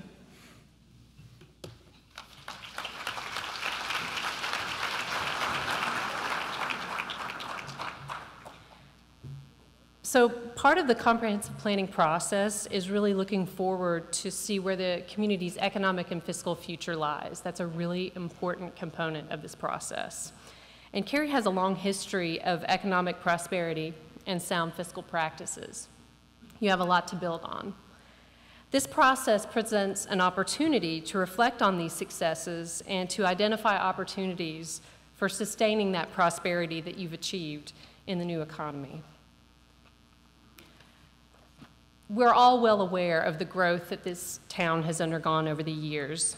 You were once a small rural crossroads community, and you've become a mid-sized community with national recognition. Since 1990, Cary's growth tripled from more than 43,000 in 1990 to more than 133,000 in 2010. Population grew at a rate of 5.74% over this period. That's higher than what most communities consider to be a healthy growth. The rule of thumb is about 2%. Today, Cary is ranked as the 7th largest community in North Carolina. This population growth is expected to continue. Our current population estimates put the town of Cary's population at 144,000. By 2040, the period that we're looking at for the course of this planning process, Cary's projected to grow and add an additional 49,000 people with a total population of 193,000. These projections were developed from the regional model prepared by the Capital Area Metropolitan Planning Organization. While this addition to the population is significant, it represents a slower pace and a declining growth rate than you've seen in past decades. You might recall in the last slide I talked about that 5.74% growth rate between 1990 and 2010. Well, this growth that's projected through 2040 decreases, there we go, to 1.09% between 2010 and 2040. So a declining growth rate during that period. Cary's growth in its history of being fiscally prudent has helped it achieve the lowest tax rate in Wake County. The town balances the use of cash and debt resources as appropriate to balance one-time expenses with ongoing commitments. It maintains reserves, so as the community has rainy day funds for emergencies, and it has a self-imposed debt service ceiling in place. Your town maintains a AAA bond rating reflecting the town's healthy financial standing today. Cary's tax structure is largely dependent upon revenues from development through property taxes. Roughly about, I think, 57% of your budget comes from property taxes. 76% of that property tax base is from residential and 24% from non-residential development. This chart here on the slide illustrates the strong relationship between Cary's population growth rates and property valuation growth rates that largely determine tax revenues for Cary. As population growth rates have decreased and increased over the years, similarly, so have property valuation growth rates. With a declining growth rate expected in the future years, it's likely that there's going to be a slowing of property valuation growth rates, and therefore a slowing of revenue generation growth rates for the town. Good long-range planning in Cary has ensured that public facilities and services have kept pace with new growth. The town's been able to leverage successful development planning practices and a quality real estate market to ensure that infrastructure needed to serve new development is funded by developers, keeping public costs low for taxpayers. But just as the population is aging, so are the community's houses, commercial buildings, and the infrastructure that supports them. In 1990, the town had more than 800 miles of water mains and sanitary sewer lines, meaning that in 2040, those infrastructure lines will be more than 40 years old. What we know about infrastructure is that water mains are more durable and they can last up to 100 years before significant improvements are needed. Sanitary sewer lines are a little bit different and they may actually require relining within 30 to 50 years. Maintenance is going to be required to keep supporting infrastructure in good condition as the community ages. While many of the initial costs to develop infrastructure were borne by developers, future maintenance costs will be borne by the town and ultimately its taxpayers.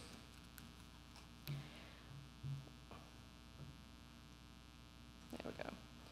The following series of maps illustrates the aging of the community's housing and commercial building stock over the next 20 years.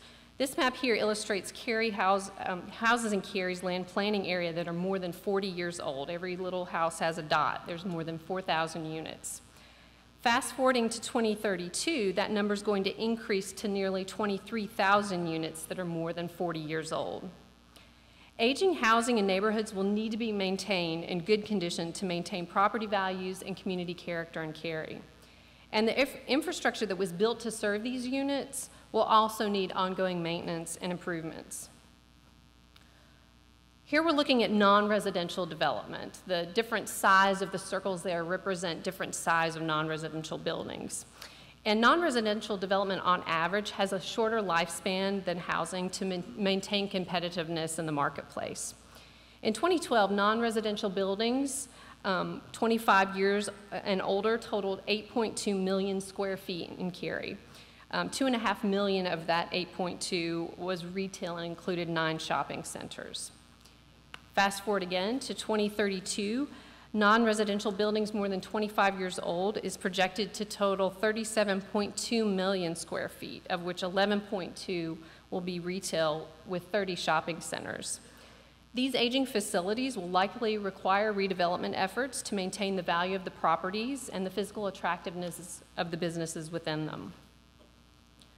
What this means is that on the current trajectory, with revenue growth rates slowing as the rate of population growth slows, and with aging infrastructure placing new cost burdens on the community, balancing the town's future revenue growth rates and the growing need for maintenance is going to be a key area of focus.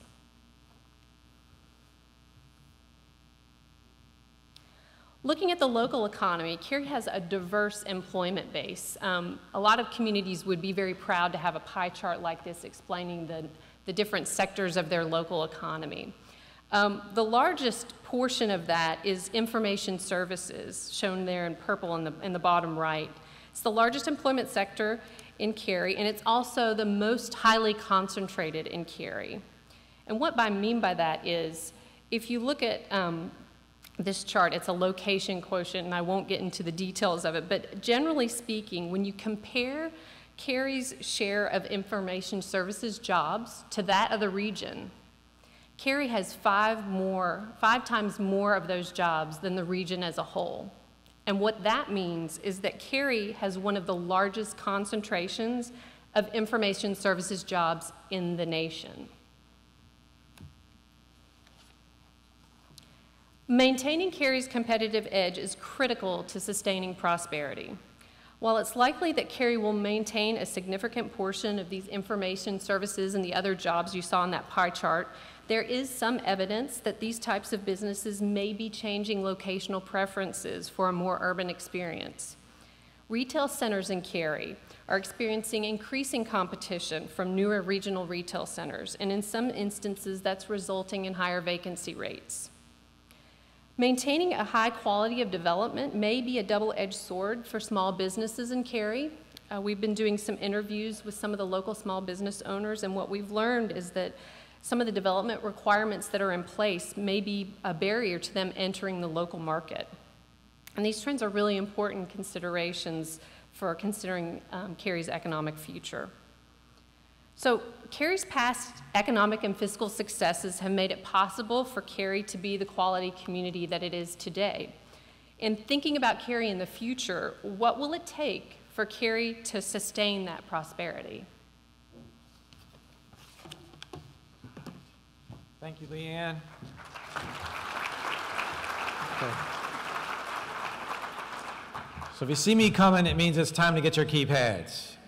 All right, so round two, 6 more questions. Again, comments are important. Keep in mind what you just heard from Chris and Leanne. Okay. So, I know there's a lot to read, and you've been here almost 2 hours, but let's see if I can help.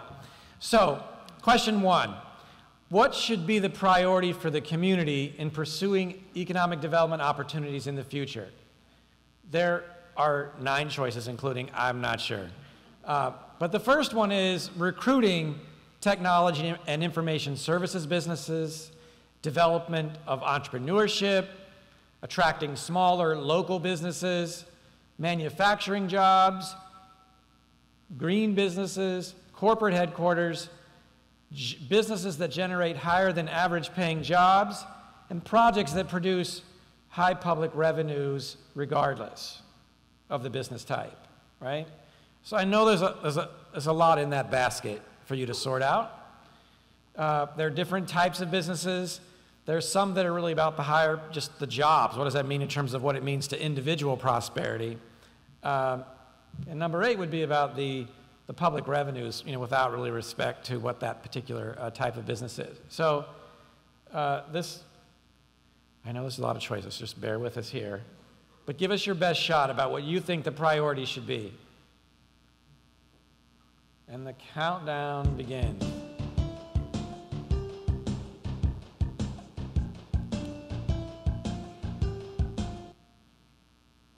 Great. All right. Okay, so that's a little bit different to read. So the overwhelming response, well, at 25%, the largest one was number 3, which is about attracting smaller local businesses. If you were somebody that chose that, I'd be really, really helpful if you could jot down what you were thinking about. What you had in mind when you chose that particular topic? That's followed by number 7, which is business that generate higher than average paying jobs. And that's closely followed by 2 and 8, and 2 being facilitating entrepreneurship and the revenue component of having that job growth, all right? So any comments on this one would be helpful. Okay, so the next one, number 2. The community should seize opportunities to attract the new economy workers, particularly younger workers in the information services, to both live and work in Cary. To attract them to both live and work, not just to be employed, not just to live, but to live and work. Do you strongly agree with that, neutral about it, disagree, or strongly disagree? That we should seize this opportunity to attract them to both live and work here.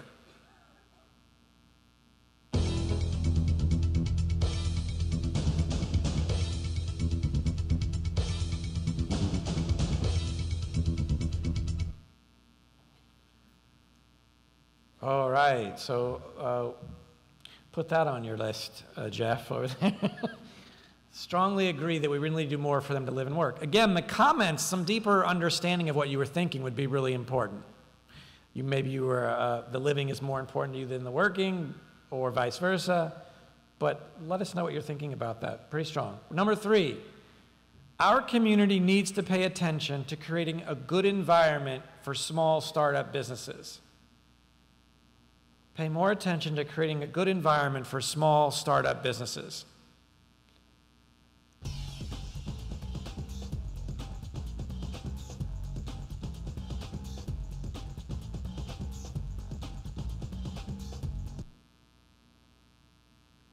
All right, another good one, 80% on those agreeing or strongly agree. All right, number 4, if slowing new development means a decline in revenue for the town, what would be your preferred way to address this? Again, if slowing new development means a decline in revenue for the town, what is your preferred way to address it? Work to reduce the level of expenditures, like the provision of services, amenities, and maintenance. Number 2, increase taxes and fees. Number 3, work to create more value of the developed and or developing land, or some other idea that you might have, or no opinion. What should we work to do?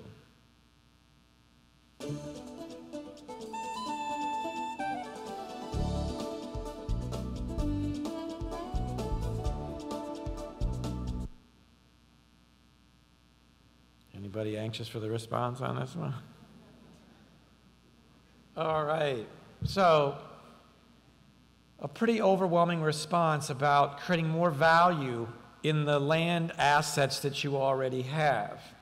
All right, so this next question builds on, I think, that response. Number 5, public and private investment, reinvestment, and redevelopment in certain strategic locations that would have a greater intensity, a mix of uses, high quality design, is desirable to create more income and value for the town. So again, there's important qualifiers, public and private, both reinvestment and redevelopment, with having certain attributes, more intensity, mix of uses, and quality design. Is that desirable? How strongly do you agree with that statement, or strongly disagree with that statement? 10 seconds.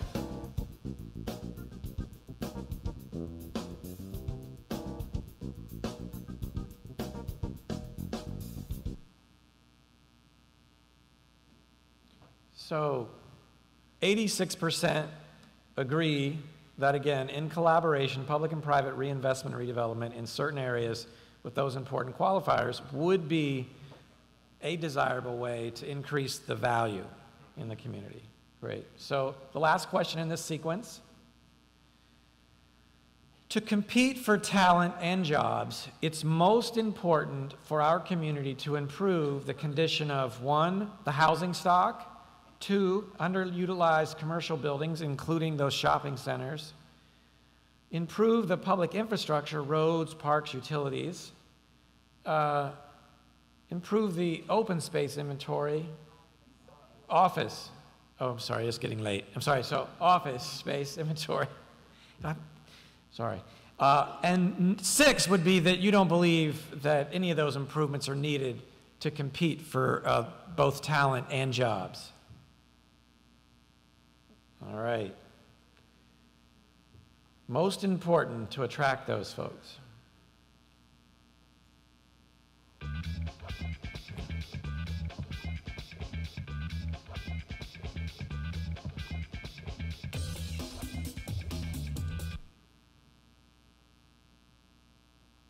Two, addressing the condition of the underutilized commercial buildings, including those shopping centers.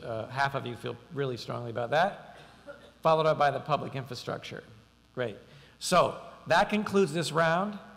For those of you that are watching the clock and the agenda, you know we're running a little bit behind, but we do want to give you the chance to sort of talk amongst your group. So let me set this up right now. Anybody not have a table host? If you don't have a table host, you should find someone. Volunteer them, right?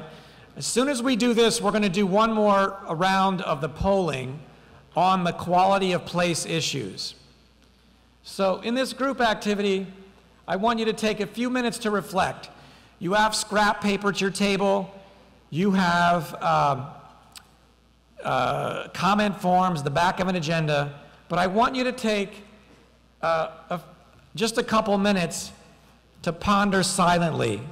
I know some of you might ponder out loud, but I want you pondering silently to get your initial thoughts together. Jot down your responses, and then I want you to share your reactions with each other. So why don't you take just a couple minutes here to get some of your thoughts together.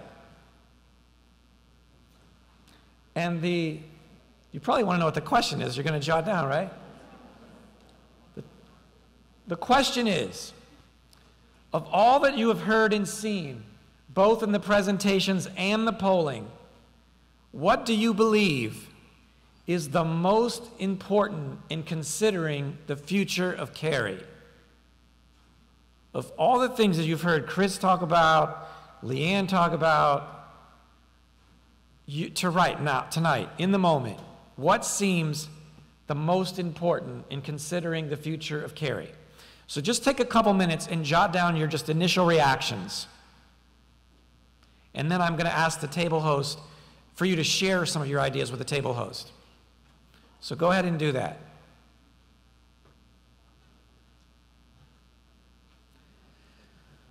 Silent pondering. Somebody's talking out there.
All right, what I'd like the table leaders to do now is just go around the room and you may have a number of things that you think are really important, but just, the one that's most important to you, I'd like you to share that with the group, and the table recorder is going to jot that down as best she can, or he can, So if you could offer what you think is most important in some succinct way, I'm sure your table host would really appreciate that. So why don't you go ahead and do that right now? So begin, you just go around one at a time, and one thought.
So we only have a few more minutes of this. There's some great conversation going on, but we do want to get you out here close to 8:30. So just be mindful of the time.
If you could just take one more minute, I'd appreciate it.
Okay, we want to shift gears again to the last topic, and that's about the quality of place issues. So, for the table host, I hope you were able to write fast and legibly. I should have said that earlier, because we're going to input those.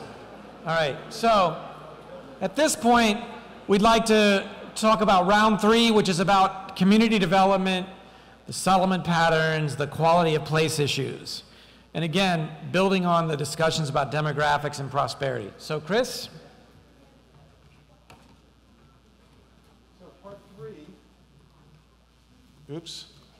I went to blank. I didn't want to do blank. You hit that one again. If you hit that one accidentally, the black one there. Hit it again. There we go. Okay. So, creating a walkable urban sense of place in Cary, if you so choose. And you may not choose it, which is just, as I said before, I don't care. But the issue is, it starts with transportation. There are 15 infrastructure categories, and all my transportation friends love me when I say this. Transportation drives development. There's a famous Winston Churchill quote that I've modified, which is, we first build our transportation system, and then it molds our metropolitan regions. For 6,000 years of building cities, since the Romans, since the Renaissance towns, to the planned railroad towns, to the master plan communities, transportation drives development. That there's a reason why you have a State Department of Transportation, but you don't have a State Department of Sewers. Because transportation is a big dollar number and it drives everything else. So recognize, again, there's 2 ways of building the built environment. It's your choice which way you want to go. If you only build highways, you will only get drivable suburban. If you build a mix of different transportation choices, you possibly could get walkable urban. And again, the question with the knowledge economy, it's my feeling, is that the knowledge economy is demanding both. It is no longer that the economy is demanding just one way. You can have only one, you can have any color you want as long as it's black. The economy is demanding choice. You may decide you just want to give the economy what you have today, and if they don't like it, lump it. That's your choice. So, but the other thing to keep in mind is that when you build your transportation systems, keep in mind what you're building and what you're investing in is not about moving people and goods. When you build transportation systems, you're not about moving people. That's not the goal. The goal is economic development. The means is by moving people and goods. You should reflect upon successful transportation investments, no matter what it is, based upon the economic development that follows from it. So keep in mind that that many people, when they think about transportation, they get the means and the ends mixed up. Now, one of the great signs that the world's changing is how we are driving. Over the last 100 years, it has been well known that the growth in GDP perfectly reflected the growth in how much we drove. Otherwise, it was measured by vehicle miles traveled. For 100 years, if GDP went up by 2%, vehicle miles traveled went up by 2%. So we would know GDP would go up or down, vehicle miles traveled would be going up or down until the mid-90s. For the first time in 100 years, because of this structural shift that we're seeing in the marketplace and in the economy, that we're now seeing that those lines are diverging. And that's because the knowledge economy does not use trucks and cars the way that the industrial economy did. The software that's driving this computer program got to me wirelessly. There was not a truck involved with its distribution. And the amazing thing about it is that we are seeing a shift that is titanic in its proportion. This country continues to grow about 1% per year in population, but we stopped driving as much as we did. We peaked in our driving in absolute terms in 2004. In 2004, the price of gas was $1.50, and we had a good economy. And we stopped driving as much. We're now down 6% since 2004. But the amazing thing is what young people have done. Those between 16 and 34, the next generation, the millennials, their driving has reduced by 23% just as they're coming of age. In per capita terms, their driving is down by 1/3, as a lot of them are not getting their driver's license, and they're moving into walkable urban places. So they're basically saying, look, I have this nasty habit of liking a roof over my head. I really like to eat. I've got $1 trillion of college debt that my parents didn't have. And you also want me to buy a car? I'm sorry, I can do 3 out of the 4. I'm not buying a car.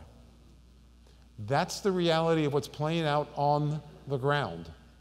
And the question is, do you respond to it or not? And you have the choice. You cannot respond to it. That's just fine. Now, the big question is how to pay for it.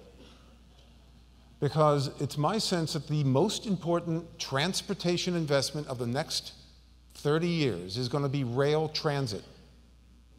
It's every bit as important as putting the freeways were to our economy in the 60s, 70s, and 80s.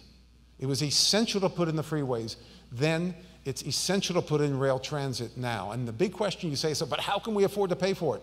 Well, you never ask that question when you have to replace a freeway interchange at $500 million, which is what one of those things costs these days. Nobody questions that. But when it comes to a $50, $60, $100 million streetcar system, they say, oh, we can't afford it.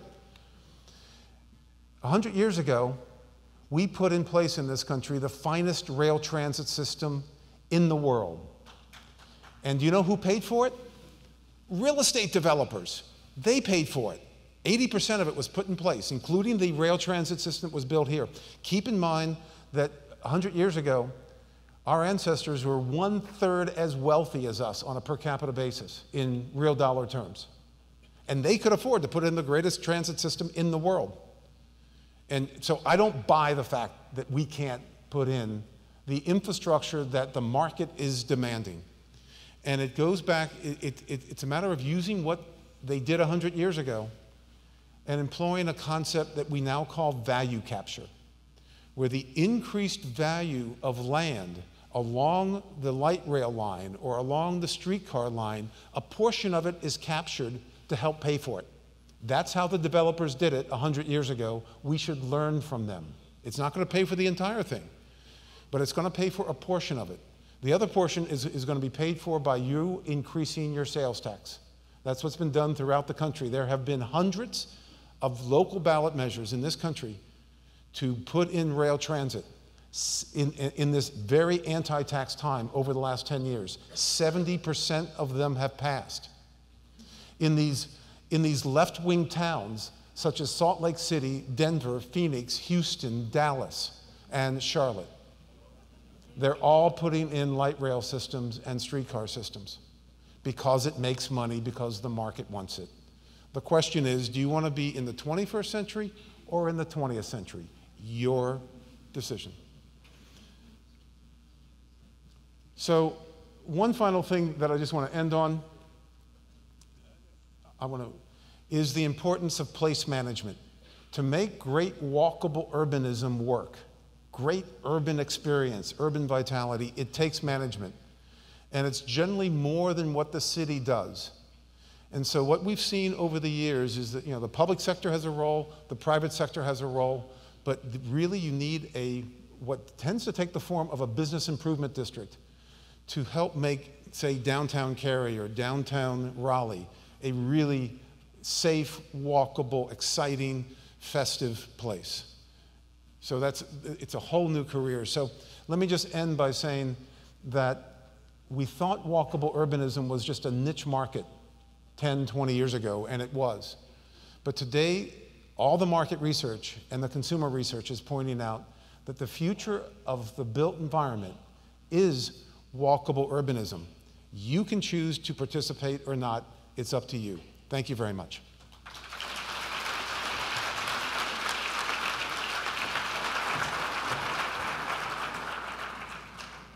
Last round. Cary's identity is largely founded on the quality of the town's built environment. You have a long history of purposeful and deliberate planning that's resulted in the Cary that we see today. Looking forward, you have some important choices in front of you that will define the future Cary. But first, kind of picking up on former Mayor Waldo Rood's letter, let's take a look back in time to remind ourselves how far the town has come.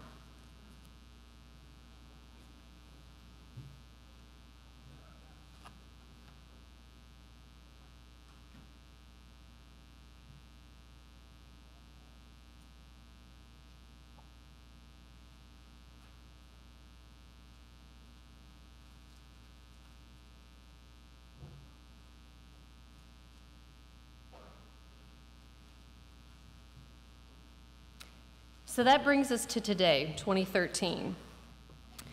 Moving forward, we know that Cary's land development potential is limited by formal agreements with neighboring jurisdictions. The boundary of which Cary could formally become is shown here on the map. What this map illustrates are two things. In blue, it represents the limited potential left for growth, and in gray, it represents areas that are currently developed and not likely to change. 70% of the land planning area, the areas in gray, again, are developed or committed otherwise, parks, cemeteries, that sort of thing, and are not likely to change in the future. You heard earlier that within the town's corporate limits, the formal town boundaries, 89% of that land is not likely to change. This leaves 9,700 acres in the planning area available for future development. And this is a conservative number because some of those acres are not, they're not really developable, and some of the landowners of those properties may not be interested in developing the land. While 9,700 acres seems like a lot of land, over a 20-year period and using the current low-density development model, it could be a future of Cary that land is developed in the coming decades. What this means is that most future development will be infill in these blue areas as the supply of land diminishes. Cary today is predominantly residential and land use in terms of the breakdown of existing land use in the community. 41% of the land is used for residential uses. And nearly 3 out of 4 homes are larger lot single-family detached. Commercial, office, and industrial uses comprise about 8% of the land. 22% is vacant or agricultural, and 29% is green space, public use, or public right-of-way.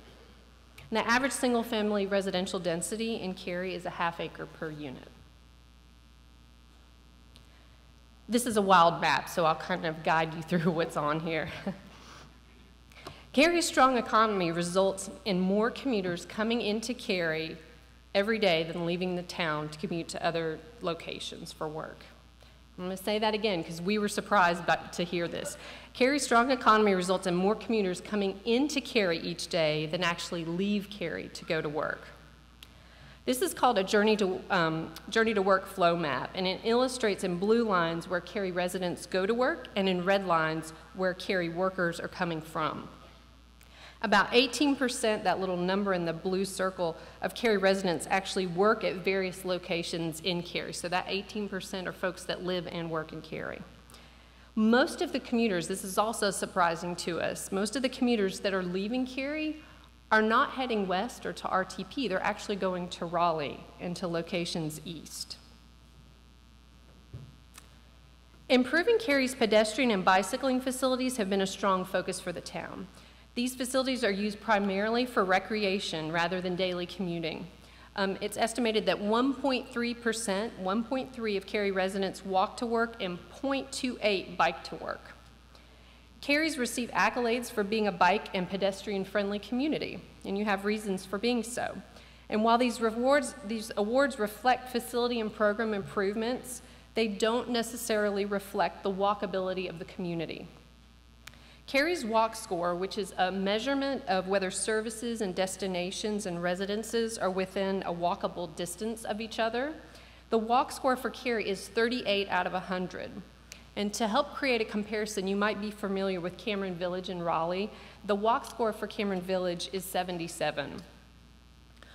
The low walk score for the town indicates that even though Cary's made significant efforts to develop pedestrian facilities, destinations are spread out and residents have to commit more time and effort to walk to places rather than drive.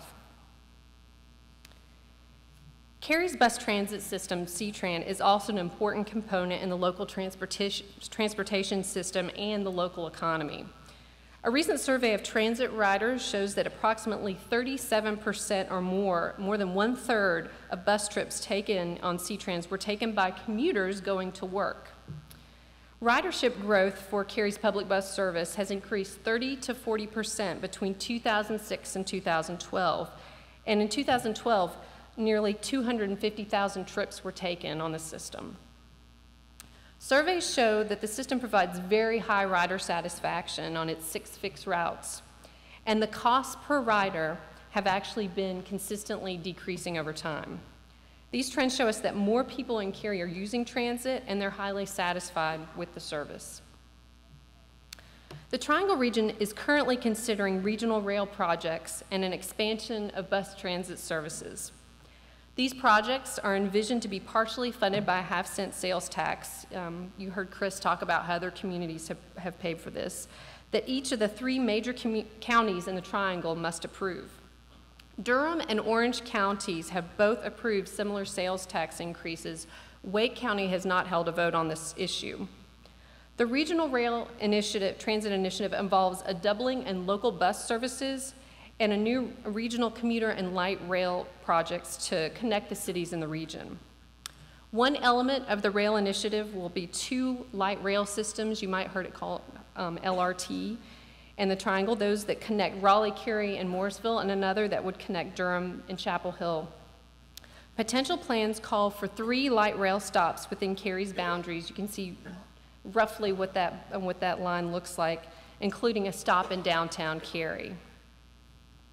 We know the unique experience of Cary today. So in thinking about the future of Cary, how will Cary develop in the future?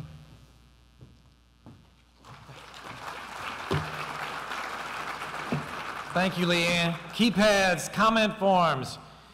I know we're running a little bit over here, but really appreciate you hanging in here with us. So, the last round of questions.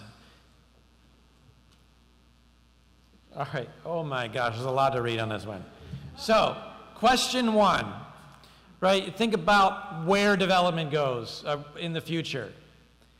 What is your preference for where future development goes? Number 1, continue to develop outwardly on the edges, as we've historically done. Number 2, have some development and change in areas that are underutilized, infill, redevelopment, and areas that can likely be served by infrastructure.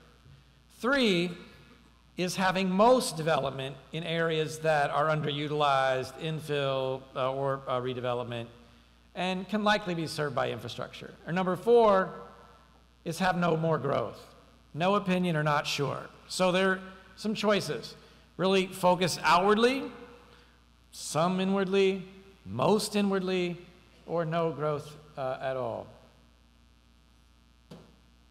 All right, the countdown begins.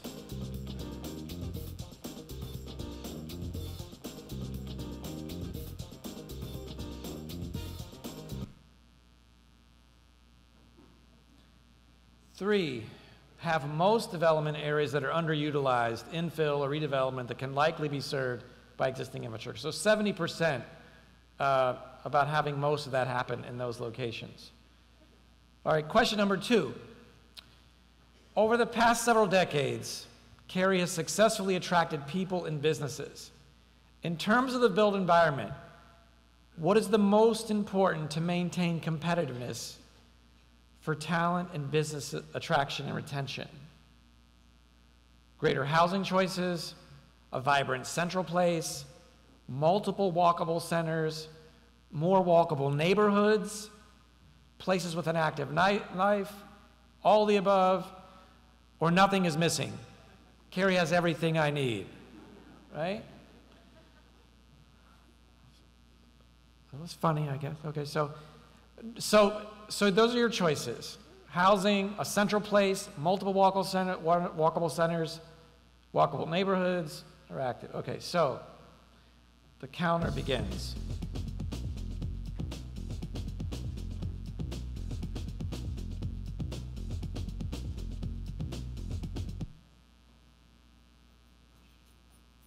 All of the above. Half of you believe all of the below, all of the above.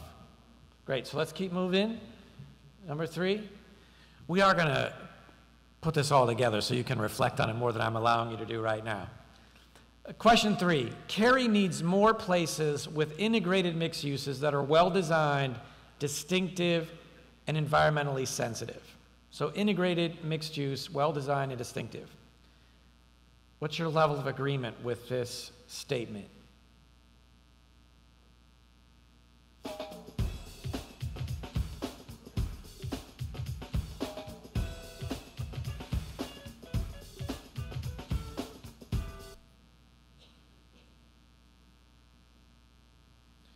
Right, so about 85% agree or strongly agree that this notion of integrating with some very important qualifiers, right? Well-designed, distinctive, and sensitive to the environment. Question 4. So that last question was about in a place having the integration. The emphasis here is about thinking about proximity. Some services and employment opportunities should be developed closer to residential areas as an important amenity to residents. So the last question was about having integrated mixed use in a place. This is about what happens on those edges and being proximate. So what's your level of agreement with this concept?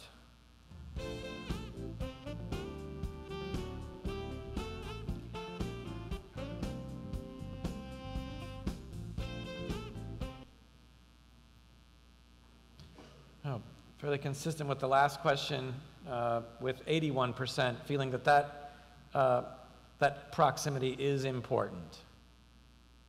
All right, question number 5. Density of new development is ultimately more important than the quality of design and how it functions. So, quality design. Get to 600. Before I give you the 10 seconds? Okay. I don't know if there's 600 still voting, but we'll let it play out here.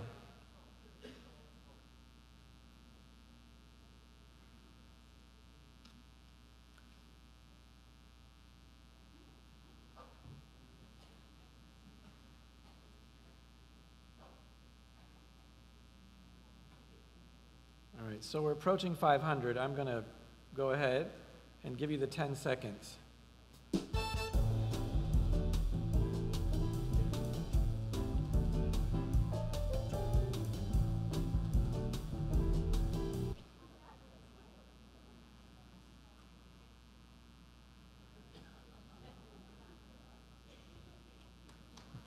All right, so that's 80%.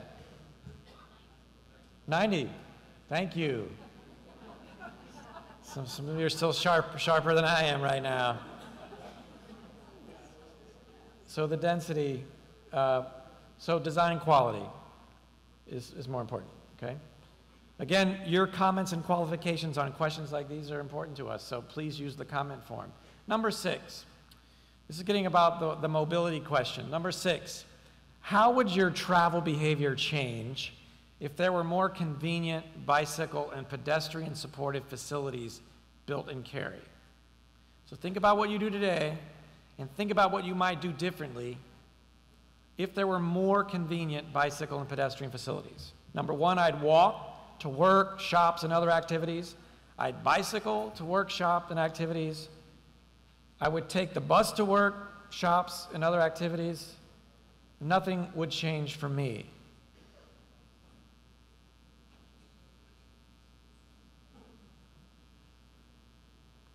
So we're approaching 500, and I'll give a 10-second warning at that point.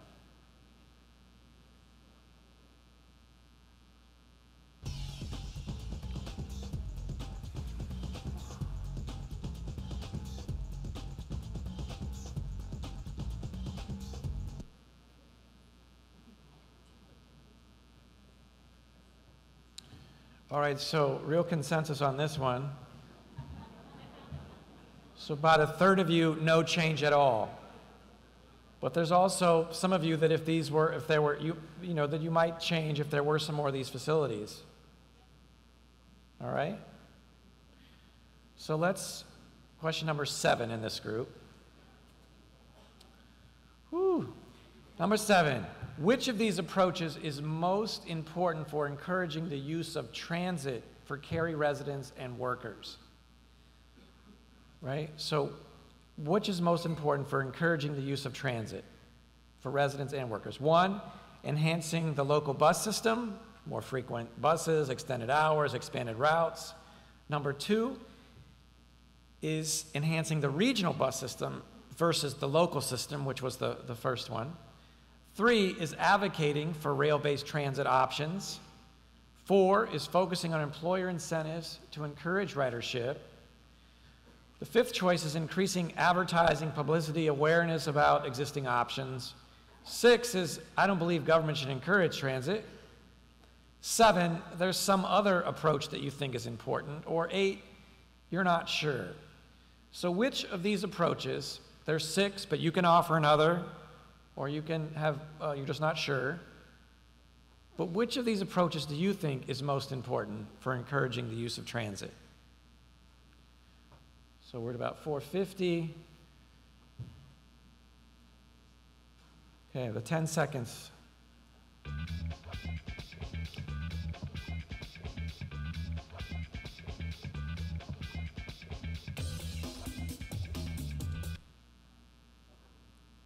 All right.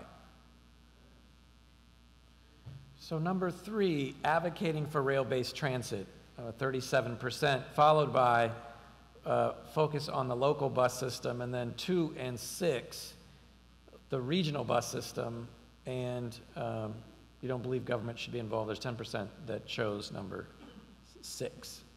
All right, so there are 2 last questions. You'll be glad to know, right? I heard that sigh. Final 2 questions. All right, so what's blocked up there is really important. If you were to sum up what Cary is today in the fewest words possible, which of the following would come closest? Cary today, not the future. If you were to sum up what Cary is today, what would that be? 1, the perfect hometown, warm, welcoming, relaxed, and easy. 2, it's a commerce town. Businesses thrive here, big and small. 3, it's a creative oasis. Lots of hip, cool, artistic people and organizations. 4, it's a retirement haven. A great climate, great activities. 5, it's an animated place, an emerging downtown, vibrant and progressive. 6, it's an active community, a healthy place with plentiful recreation and wellness activities. Or number 7, it's a green town with a strong, visible environmental ethic. So which of these would come closest? And if you've got some suggested language there about how you might modify these, please let us know. But which one would you choose? So there's about 450 have weighed in. Which would come closest? Okay, so we're at 500, the 10-second warning. In that funky, creative music, hip and cool. All right. Let's see. 45. It's an active community, a healthy place with plentiful recreation and wellness activities. Followed by a third of you that think it's the perfect hometown. All right, so the last question. It's basically the same question, but thinking about the future. If you were to sum up what Cary should be recognized for in the future, which of these phrases would come closest? It's the same 7 options. So again, you made a choice about today. What would it be in the future? Would it be something different, or maybe it would be the same? I don't know, that's up to you. Same choices.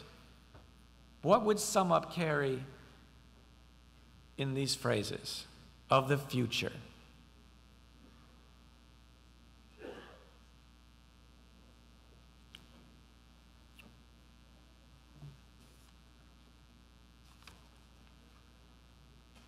Okay, the 10-second warning.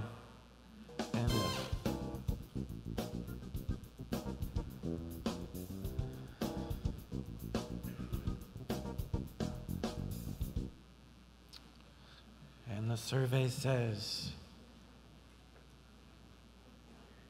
all right, interesting. So active community, healthy place, plenty of people is still important to many of you, but that's how you would describe it.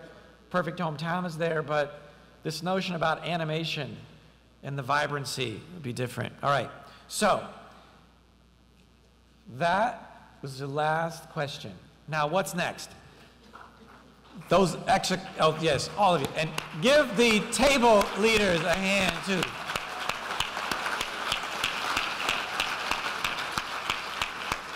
Imagine Cary doesn't work and won't work without these volunteers, so thank you all. Okay, so there's some important information about what's next. Your exit questionnaires, collection of those keypads, no party favors are important. And Jeff, I'm done. Thank you all very much. Thank you, thank you.